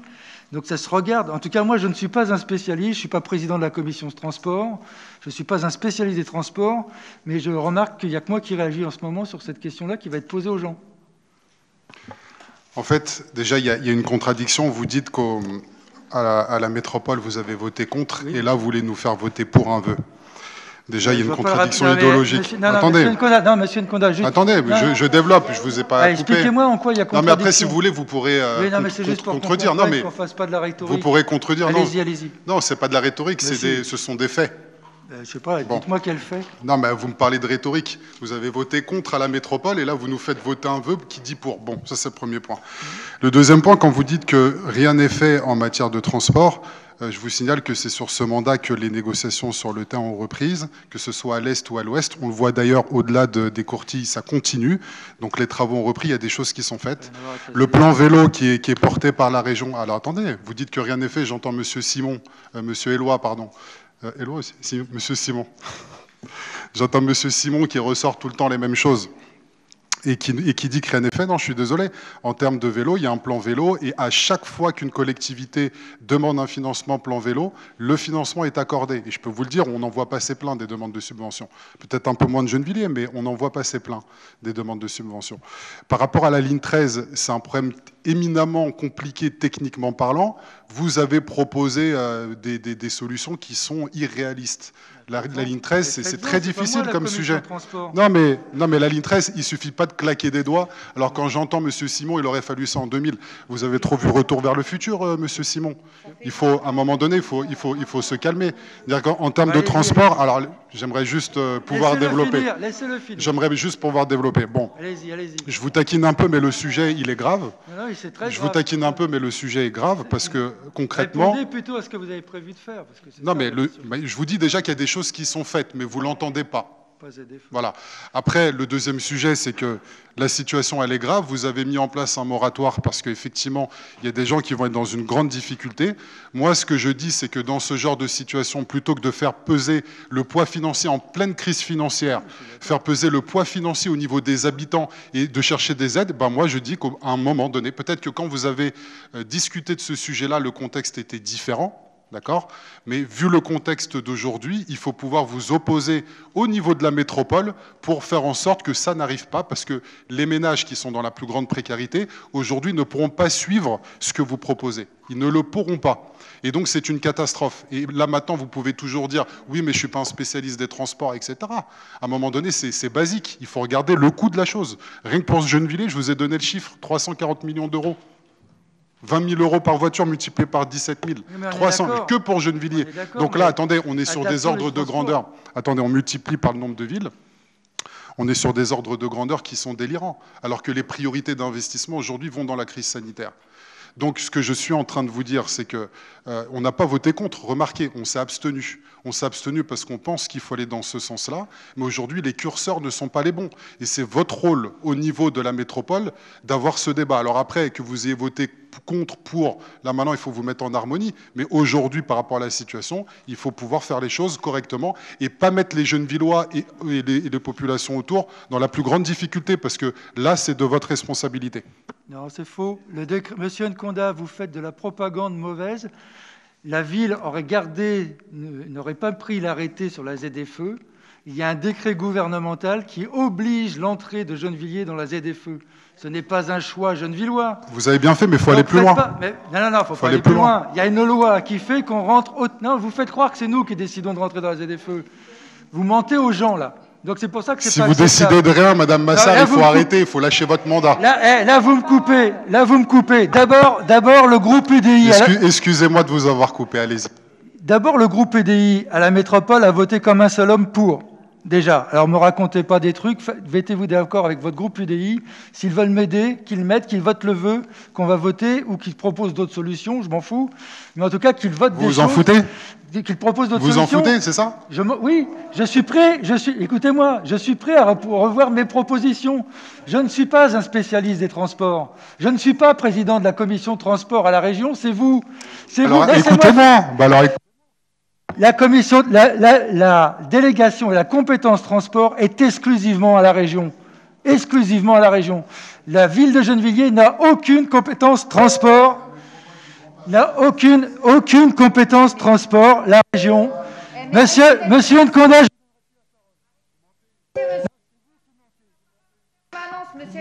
C'est vous qui mentez. La compétence. La décision à la métropole, c'est sur le plan R, que je n'ai pas prise, que le groupe EDI, votre groupe a prise, moi je ne l'ai pas prise, et c'est aujourd'hui un décret de l'État qui oblige l'entrée de Gennevilliers dans la ZFE que nous avions refusée. Ensuite, de toute façon, qu'on l'accepte ou qu'on ne l'accepte pas, il y a une question qui est posée à l'échelle régionale, qui est d'une ZFE qui s'applique, sinon l'État va payer des amendes. Donc la question est posée de qu'est-ce que l'on fait, comme l'application va se faire de toute façon, qu'est-ce que l'on fait d'urgence pour travailler la question. Je constate que vous me répondez, arrangez-vous pour ne pas faire la ZFE. Vous ne voulez pas entendre la réponse. Pas une réponse. Madame Abadi, c'est fini, monsieur. Madame Abadi. Oui, je ne sais pas si on m'entend bien. Oui, bonsoir, monsieur Nkonda. Juste... par rapport à tout ce que vous avez mentionné, moi, il y a quelque chose qui me surprend, c'est que, comme vous l'avez remarqué, ou je ne sais pas trop, mais je n'ai pas siégé aux conseils municipaux depuis les élections, car j'étais en congé maternité, je viens d'arriver, donc je découvre ce dossier. Et ce que je ne comprenais pas dans vos questions, c'est que comme M. Noël nous a laissé le temps de lire ce vœu, moi, je lis une phrase, c'est « Face à cette situation, notre ville a décidé de ne pas mettre en place la ZFE sur son territoire ». Et là, vous accusez... la municipalité d'avoir voté, enfin monsieur le maire d'avoir voté à la métropole contre la ZFE et de nous proposer un vœu pour. Moi, je lis cette phrase, je comprends que monsieur le maire, monsieur Noël propose d'être donc contre la ZFE et propose comme le gouvernement a publié le décret, comme monsieur le maire vient de l'expliquer, propose des solutions. Donc moi, juste en lisant ces 2 phrases, je ne comprends pas en fait vos questions. C'est juste ça, c'est juste ce sur quoi je voulais intervenir, parce que j'arrive ici de manière un peu novice. Merci. Alors, mais monsieur Nkonda, elle pose une question. D'accord, mais je vous ai donné la parole. Elle me pose une question. Monsieur Nkonda, vous êtes insupportable. Je vous me propose pose que une l'on passe question. au vote. Qui est pour? Qui est pour le vœu? Ah, mais ça suffit. Jamais, dans aucune délibération. Oui, mais Madame Pécresse n'accepterait pas cela. Elle ne laisse pas autant de temps. Non. À qui le vœu numéro 2? Madame Mouadine. Alors, en juillet dernier, le Conseil de Paris a voté à l'unanimité la mise en place de la gratuité des transports en commun pour les Parisiens de moins de 18 ans. Tous les départements d'Île-de-France assurent une participation au financement de la carte imaginaire pour les collégiens, les lycéens, les étudiants et les apprentis. Dans le Val-de-Marne, par exemple, il s'agit d'une prise en charge à 50% par le département pour tous les collégiens et les lycéens. Aussi, nous sommes le seul département qui n'y contribue pas à ce jour et qui a même décidé, en 2015, d'arrêter de subventionner la carte imaginaire pour les collégiens, les lycéens boursiers de notre département. Pourtant, le financement des forfaits transport imaginaire pour tous les jeunes des Hauts-de-Seine à hauteur de 50% est une mesure que le conseil municipal de Gennevilliers entend défendre, et ce, à plusieurs titres. D'une part, cela permettrait de faciliter les déplacements des jeunes gennevillois, mais aussi de soutenir économiquement leurs familles, améliorant ainsi leur vie quotidienne pour leurs études, leurs activités périscolaires, culturelles, sportives et surtout pour le développement de leurs projets professionnels. Cette mesure, elle apporterait plus de justice, d'efficacité et d'égalité territoriale. Elle permettrait aussi de faire face aux exigences d'un développement durable de plus en plus nécessaire. Par ailleurs, nous estimons que cette mesure mériterait d'être étudiée en concertation avec Île-de-France Mobilité, donc la région, et ce, en faveur des jeunes de notre ville et plus largement du département. C'est d'ailleurs dans ce sens qu'une délibération a été proposée par le groupe Front de Gauche au Conseil d'Île-de-France Mobilité. Et M. Nkonda, ici présent, conseiller régional, a voté avec ses amis de droite à la région contre cette délibération. Donc, encore une fois, vous nous prouvez que vous tenez des discours aux Gennevillois et que vous faites son contraire quand vous êtes à la région. Georges Siffredi, qui est donc le président du conseil départemental des Hauts-de-Seine, persiste dans son refus d'aller au-delà de l'actuelle contribution du département au financement d'Île-de-France Mobilité en matière de prise en charge du transport des jeunes des Hauts-de-Seine. Il invoque aussi le coût que cette décision engendrerait pour le département, c'est-à-dire 100 millions d'euros. Or, au regard des excédents budgétaires colossaux que le département dégage depuis plusieurs années, c'est-à-dire rien que pour 2019, 664 millions d'euros, il est aujourd'hui tout à fait possible de concrétiser cet objectif essentiel. Aussi, considérant les centaines d'adolescents gennevillois contraints de prendre les transports en commun quotidiennement pour se rendre dans leur établissement scolaire, souvent éloignés de leur lieu d'habitation, considérant que la carte imaginaire représente un coût annuel de 350 € qui peut constituer un frein pour des familles ayant peu de ressources, notamment lorsque ce coût est multiplié pour plusieurs enfants, considérant que l'accès à des offres culturelles et sportives implique des déplacements en transport en commun pour la majorité des jeunes franciliens, considérant le droit à la mobilité comme un droit essentiel pour tous les êtres humains, il est urgent de garantir ce droit pour les jeunes générations en faisant tomber l'obstacle financier. Considérant que les excédents budgétaires titanesques accumulés chaque année, et ce depuis des années, tout en délaissant la question de la justice sociale, qui pourtant fait encore partie de leurs prérogatives, le conseil municipal de Gennevilliers demande à M. Georges Siffredi, président du département, de débloquer les fonds permettant de financer cette mesure et ainsi garantir le droit à la mobilité de tous les jeunes gennevillois et jeunes alto-séquanais dans leur ensemble. Merci. Merci. Monsieur Nkonda, mais vous me promettez, après être intervenu, d'avoir la gentillesse de reporter correctement votre masque. Ah, mais j'ai beaucoup de mal à respirer, en fait. Vous me donnez des bouffées de chaleur, c'est très compliqué. Ce sera un respect de... Oui, mais quand je parle, je le retire quand même. Non, mais quand vous ne parlez pas, vous mettez... Oui. Merci. Alors, sur ce vœu, bon, très clairement, sur le fond, on va aller droit au but. On est d'accord sur le fait qu'il faille faire quelque chose, surtout dans la période. Donc, on va voter pour. Néanmoins, mis à part les excès de zèle de Madame Mouadine, il faut.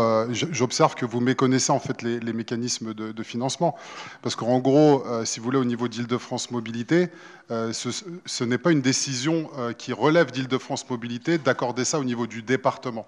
Au niveau d'Île-de-France Mobilité, on pratique ce qu'on appelle la tarification sociale. Et imaginaire que vous voyez, c'est déjà une tarification sociale. C'est-à-dire que les jeunes payent déjà moins cher que d'autres publics. Ils payent déjà moins cher, tout comme les seniors, comme les cartes améthystes, etc. Donc il y a déjà un gros effort financier qui est porté de manière unilatérale sur tout le territoire francilien par Île-de-France Mobilité pour que les jeunes payent moins cher. Après, il est vrai qu'on a des situations disparates d'un département à l'autre, et ça, il faut que vous le sachiez, en fait, Île-de-France Mobilité n'est pas contre une décision qui serait prise par le département. Île-de-France Mobilité n'est pas contre. C'est simplement qu'effectivement, on a le département des Hauts-de-Seine qui a décidé, de par la sociologie du département et par le fait que les villes comme Gennevilliers sont minoritaires, de ne pas accorder ce dispositif pour lequel nous, on souhaiterait, on trouve que ce serait une bonne chose. Maintenant, ce que je veux vous dire, c'est que vous avez des élus au conseil départemental depuis plusieurs mandats. On se demande ce qu'ils font ou ce qu'ils pèsent. Hein, dire qu'à un moment, alors je vais vous dire un truc, ils sont incapables. Alors, on a notamment une députée maire qui cumule et une députée maire, non même pas une députée maire. Elle va vous remplacer alors. Alors, une députée conseillère départementale, d'accord, qui est là-bas. Parce que très souvent, on nous fait la remarque, mais ce sont vos amis au conseil départemental. Mais je suis désolé, les personnes qui fréquentent tous les conseils départementaux, c'est Monsieur Leclerc, c'est Madame Faucillon qui les côtoie très très souvent. Encore la semaine dernière, Monsieur le maire était avec Monsieur Sifredi. Donc c'est quelque chose qui peut lui dire. 6 millions. Donc ce que je peux vous dire, c'est qu'à un moment, vous pouvez faire... Non, mais à un moment, vous pouvez mettre tout le zèle que vous voulez. La réalité, c'est que vos élus au conseil départemental ne pèsent pas suffisamment pour obtenir ce type de décision. Donc c'est un vrai sujet. C'est un vrai sujet et ça ne changera pas vu la sociologie des Hauts-de-Seine, ce qui pose un vrai problème. Mais je vais même aller plus loin pour les élections à venir. Il faut effectivement que les candidats puissent peut-être mettre ça dans leur programme, etc. parce que c'est une vraie mesure. Et nous, on la soutient. Maintenant, je constate simplement que vous êtes incapable de la mettre en œuvre. Et c'est pas le fait de la région ou d'Île-de-France Mobilité comme... Mais non. Bah, vous méconnaissez les mécanismes de financement. Merci. Monsieur Simon. Moi, j'ai appris quand même une chose ce soir, c'est que la majorité du conseil départemental des Hauts-de-Seine est de droite et qu'elle mène une politique de droite.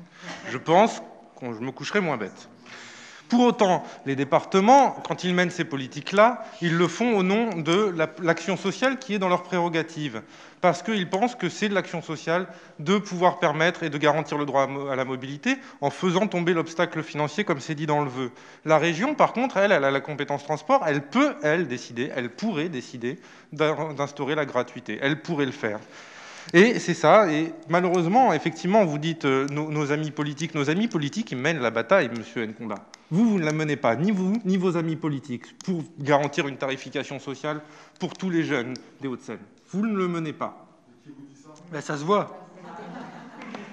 Bah, ça se voit. J'ai pas vu un seul tract de votre groupe demandant ça. Non, mais pour ça, il faudrait distribuer les tracts. Ouais. Ah oui, d'accord, maintenant qu'on l'a fait. Ah, mais les élections arrivent, c'est pour ça. Mais alors que c'est une campagne c'est une campagne qui est menée depuis plus de 10 ans dans les Hauts-de-Seine, successivement, par les différents conseillers généraux puis conseillers départementaux des Hauts-de-Seine, qui l'ont menée, qui font la proposition régulièrement. La dernière réponse de M. Sifredi est publique, vous pouvez la trouver sur les réseaux sociaux, à l'interpellation du président de groupe Front de Gauche et Citoyens. Elle est publique, vous pouvez la trouver. Et ben, c'est une réponse de droite à une politique qui assume une politique de droite. Et vous êtes dans cette majorité. Merci. Merci. Je suis pas dans la majorité. On passe au vote. Qui est pour tout le monde alors? Tout ça pour ça. Merci. Délibération, enfin pardon, troisième vœu, aidons les associations sportives, Madame Provost. Oui, c'est moi, et je pense que ce vœu est la bienvenue vu la tension qu'il y a dans la salle. Le sport, visiblement, il faut que beaucoup s'y mettent ou puissent évacuer leur tension. Donc, ce vœu s'adresse, vise à venir en aide aux associations sportives. La situation sanitaire actuelle entraîne une restriction des libertés qui n'est pas sans conséquence. Le tissu économique s'effrite et le tissu social se délite sans que de réelles mesures visent à pallier cela. Les associations sportives sont un exemple criant. Obligées de fermer leurs portes pour limiter la propagation du virus, elles se retrouvent en grande détresse financière. La mise en place des protocoles a eu un coût qui n'a pas été compensé. De surcroît, les associations emploient pour beaucoup du personnel dont la situation se précarise, car combien de temps ces dernières pourront-elles encore tenir sans rentrée d'argent via les cotisations ou aides diverses? Le sport fédère et permet de se dépasser.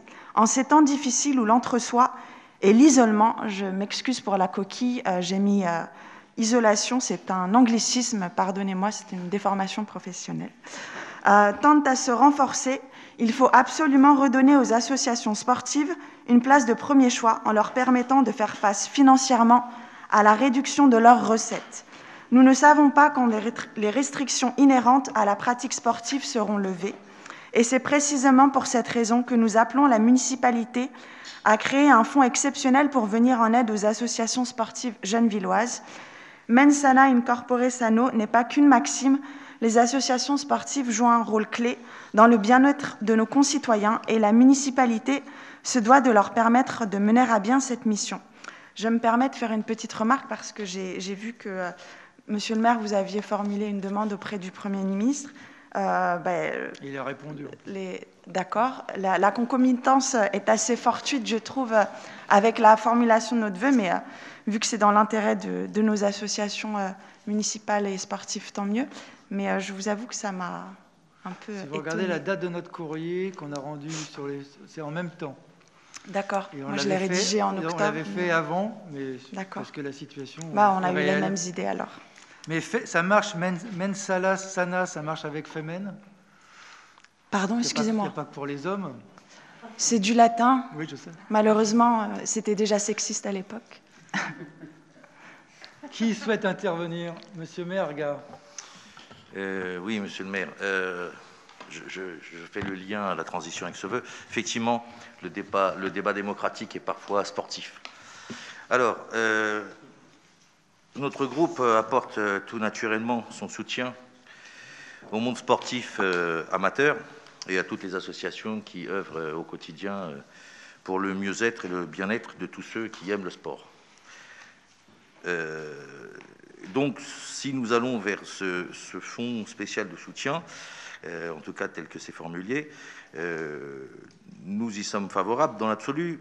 Par contre, effectivement, se pose la question de la création, le cas échéant, de mesures ou de fonds spéciaux qui seraient également en direction d'autres secteurs gravement touchés et sévèrement touchés et essentiels pour la vie quotidienne, à savoir les associations et structures sociales, éducatives et culturelles, ou encore les commerçants de proximité. Et donc, effectivement, la question que pose au fond ce vœu que nous voterons, c'est quel dispositif supplémentaire apporter à ces structures qui sont en difficulté et ces nouvelles aides, en l'occurrence par la ville. Merci. Monsieur Grichy. Chers collègues, Madame la conseillère, j'ai bien pris connaissance de votre vœu attirant l'attention de la municipalité sur la situation des clubs sportifs en cette période de pandémie. Vous vous inquiétez à juste titre de la situation des associations sportives qui sont obligées de fermer leurs portes ou limiter la propagation du virus et peuvent se retrouver en difficulté financière. Vous demandez à la municipalité d'agir pour permettre aux associations sportives de mener à bien leur mission.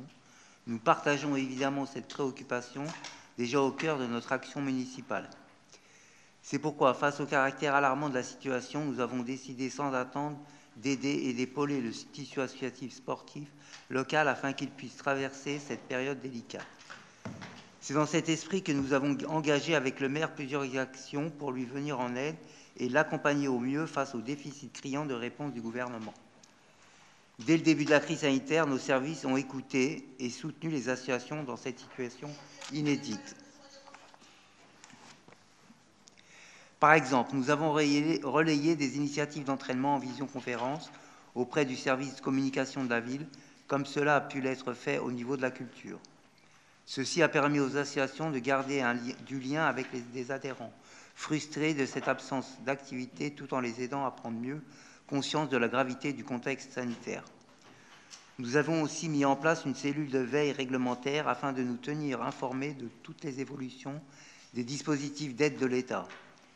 Cela nous a permis de transmettre et surtout d'accompagner les associations qui le souhaitent dans leur démarche face à cette situation inédite. Lors de cette seconde vague, l'accès aux installations a permis à des clubs de préparer et filmer des contenus pour leurs adhérents afin qu'ils puissent permettre aux personnes vulnérables de continuer leur activité lorsque le décret l'autorisait. L'activité de certaines associations a pu aussi être maintenue grâce au partenariat proposé à celles-ci dans le cadre des activités périscolaires, à l'image des nouvelles activités périscolaires, et du mercredi après-midi avec les centres de loisirs. Ce dispositif permet à ces associations de garder un lien avec leurs adhérents qui font partie de différentes structures scolaires de la ville. C'est le cas aussi de l'élargissement de la convention tripartite qui lie la ville, l'éducation nationale, les associations, à l'exemple de celle concernant la GRS ou le tennis à l'école, pour proposer des contenus structurants sur le temps scolaire et ainsi poursuivre le lien avec le jeune public présent habituellement dans leur structure.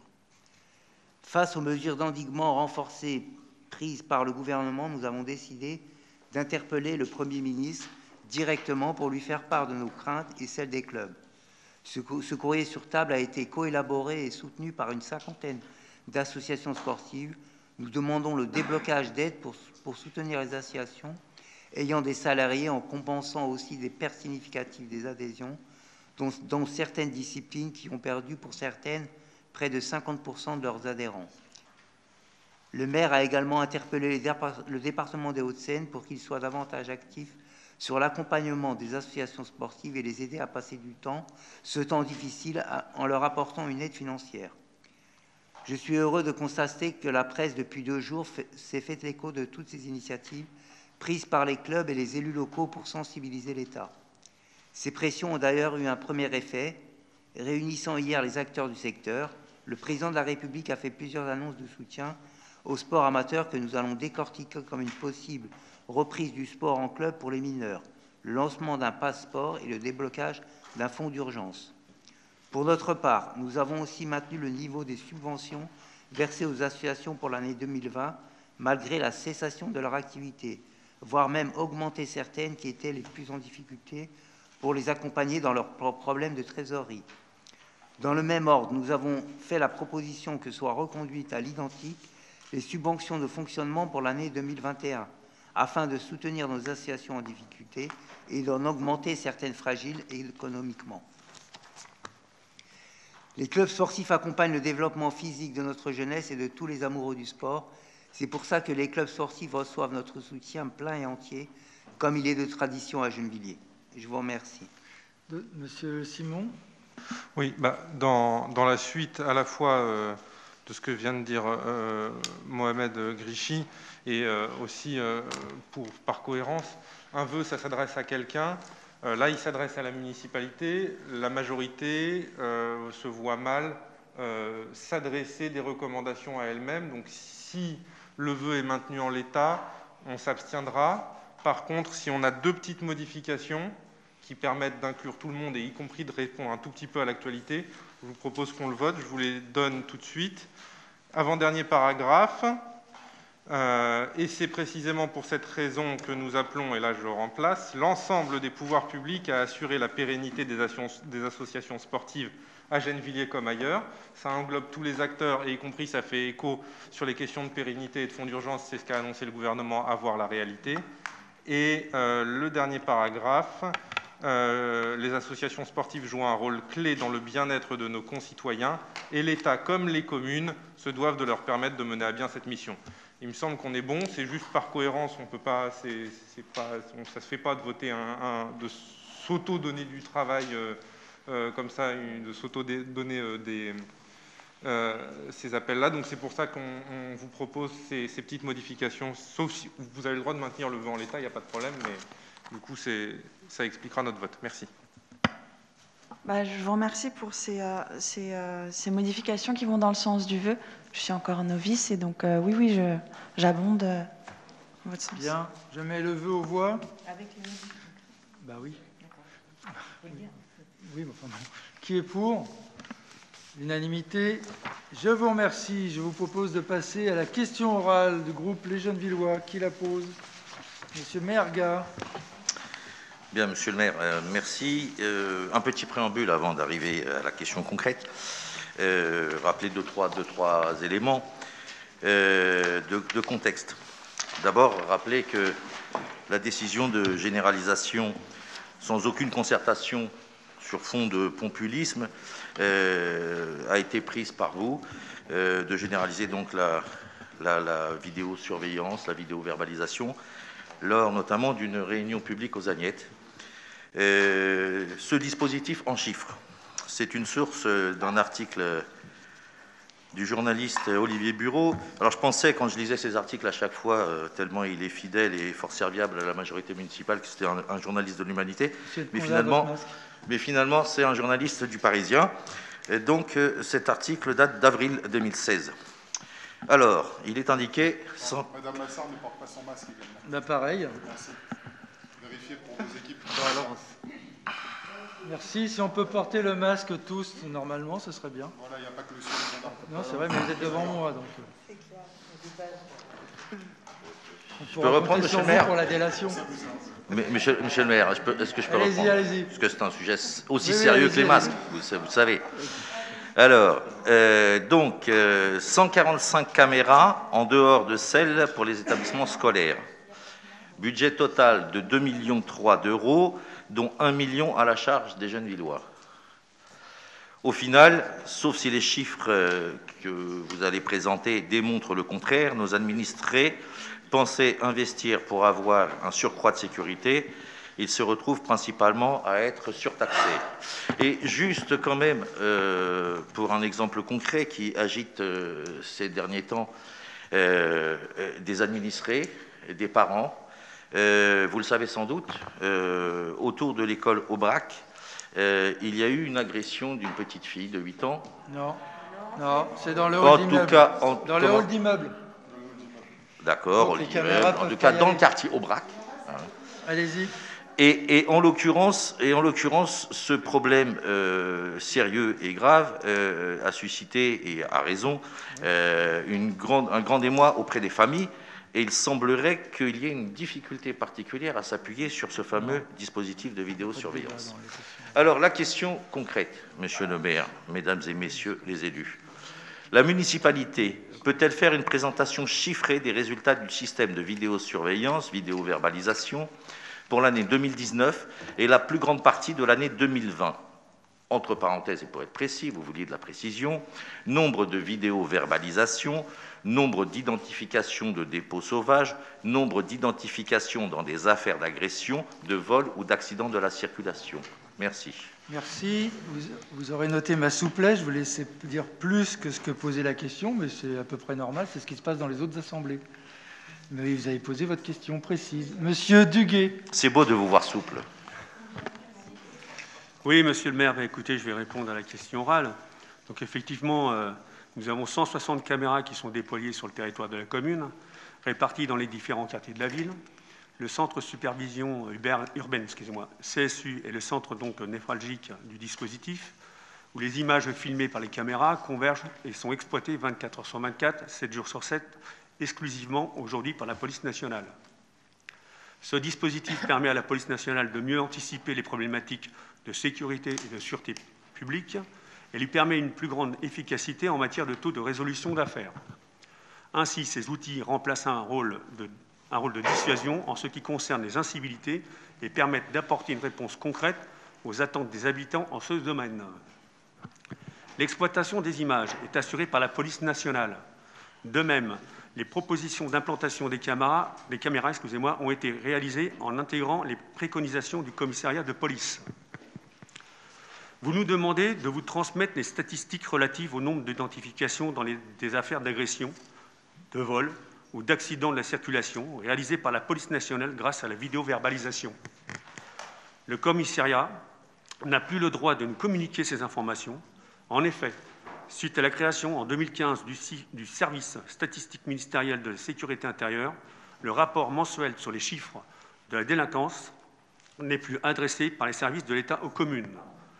Ce service du ministère de l'Intérieur est seul chargé de la collecte et de la diffusion des outils statistiques sur la délinquance constatée par les services de police. À défaut de retour quantitatif, j'ai donc demandé à la police de nous faire un retour qualitatif sur l'utilité de la vidéoprotection. Les informations transmises témoignent de l'utilité du dispositif et les policiers nous disent régulièrement leur satisfaction de disposer d'un tel outil. Ce sont des policiers qui exploitent ces images avec notamment un poste de vidéo-opérateur affecté à la visualisation de ces images et qui a été spécifiquement formé pour assurer cette mission. En cas de constatation d'infraction, de délit ou de crime sur la voie publique, les policiers peuvent faire intervenir leur équipage sur l'espace public quasiment en temps réel. Je les cite par domaine d'activité policière. Les caméras de la ville ont permis d'identifier les auteurs de vol par effraction dans les pharmacies de la commune, violence urbaine, jet de cocktail Molotov, les derniers en date d'avril 2020 à Léonard de Vinci et I3F, véhicule d'auteur de coups de feu en juillet 2020. En matière de prévention, ces outils ont permis, nous dit encore la police, de limiter le regroupement d'individus, place Jean Grandel par exemple, rixe entre bandes rivales, je cite toujours la police. En matière de sécurisation, ils sont utiles pour la sécurisation des établissements scolaires et des transports en commun. Parallèlement à la lutte contre la délinquance, l'exploitation de ces caméras par la police nationale permet de procéder à la vidéoverbalisation, mais uniquement, et c'est restrictif, en ce qui concerne le stationnement anarchique, en pleine voie, pistes cyclables, arrêts de bus dans les différents quartiers de la ville. En outre, les images seront utilisées comme éléments de preuve éventuels dans des procédures initiées contre les dépôts sauvages, mais trop peu de notre point de vue. C'est pour nous l'axe d'amélioration à l'avenir. Vous me demandez complémentairement le nombre de vidéo-verbalisations pour l'année 2019 et la plus grande partie possible de l'année 2020 effectuée par les SVP. La réponse est simple, c'est zéro, aucune. Lorsqu'ils sont habilités à exploiter les images via le CSU, et les procédures d'habilitation sont en cours. Le respect des textes réglementaires limite leur champ d'action à la vidéoverbalisation pour les seules places handicapées, pistes cyclables et voies de bus ou réservées à certaines catégories de véhicules. Contrairement à une idée véhiculée, les ASVP ne verbalisent pas par caméra.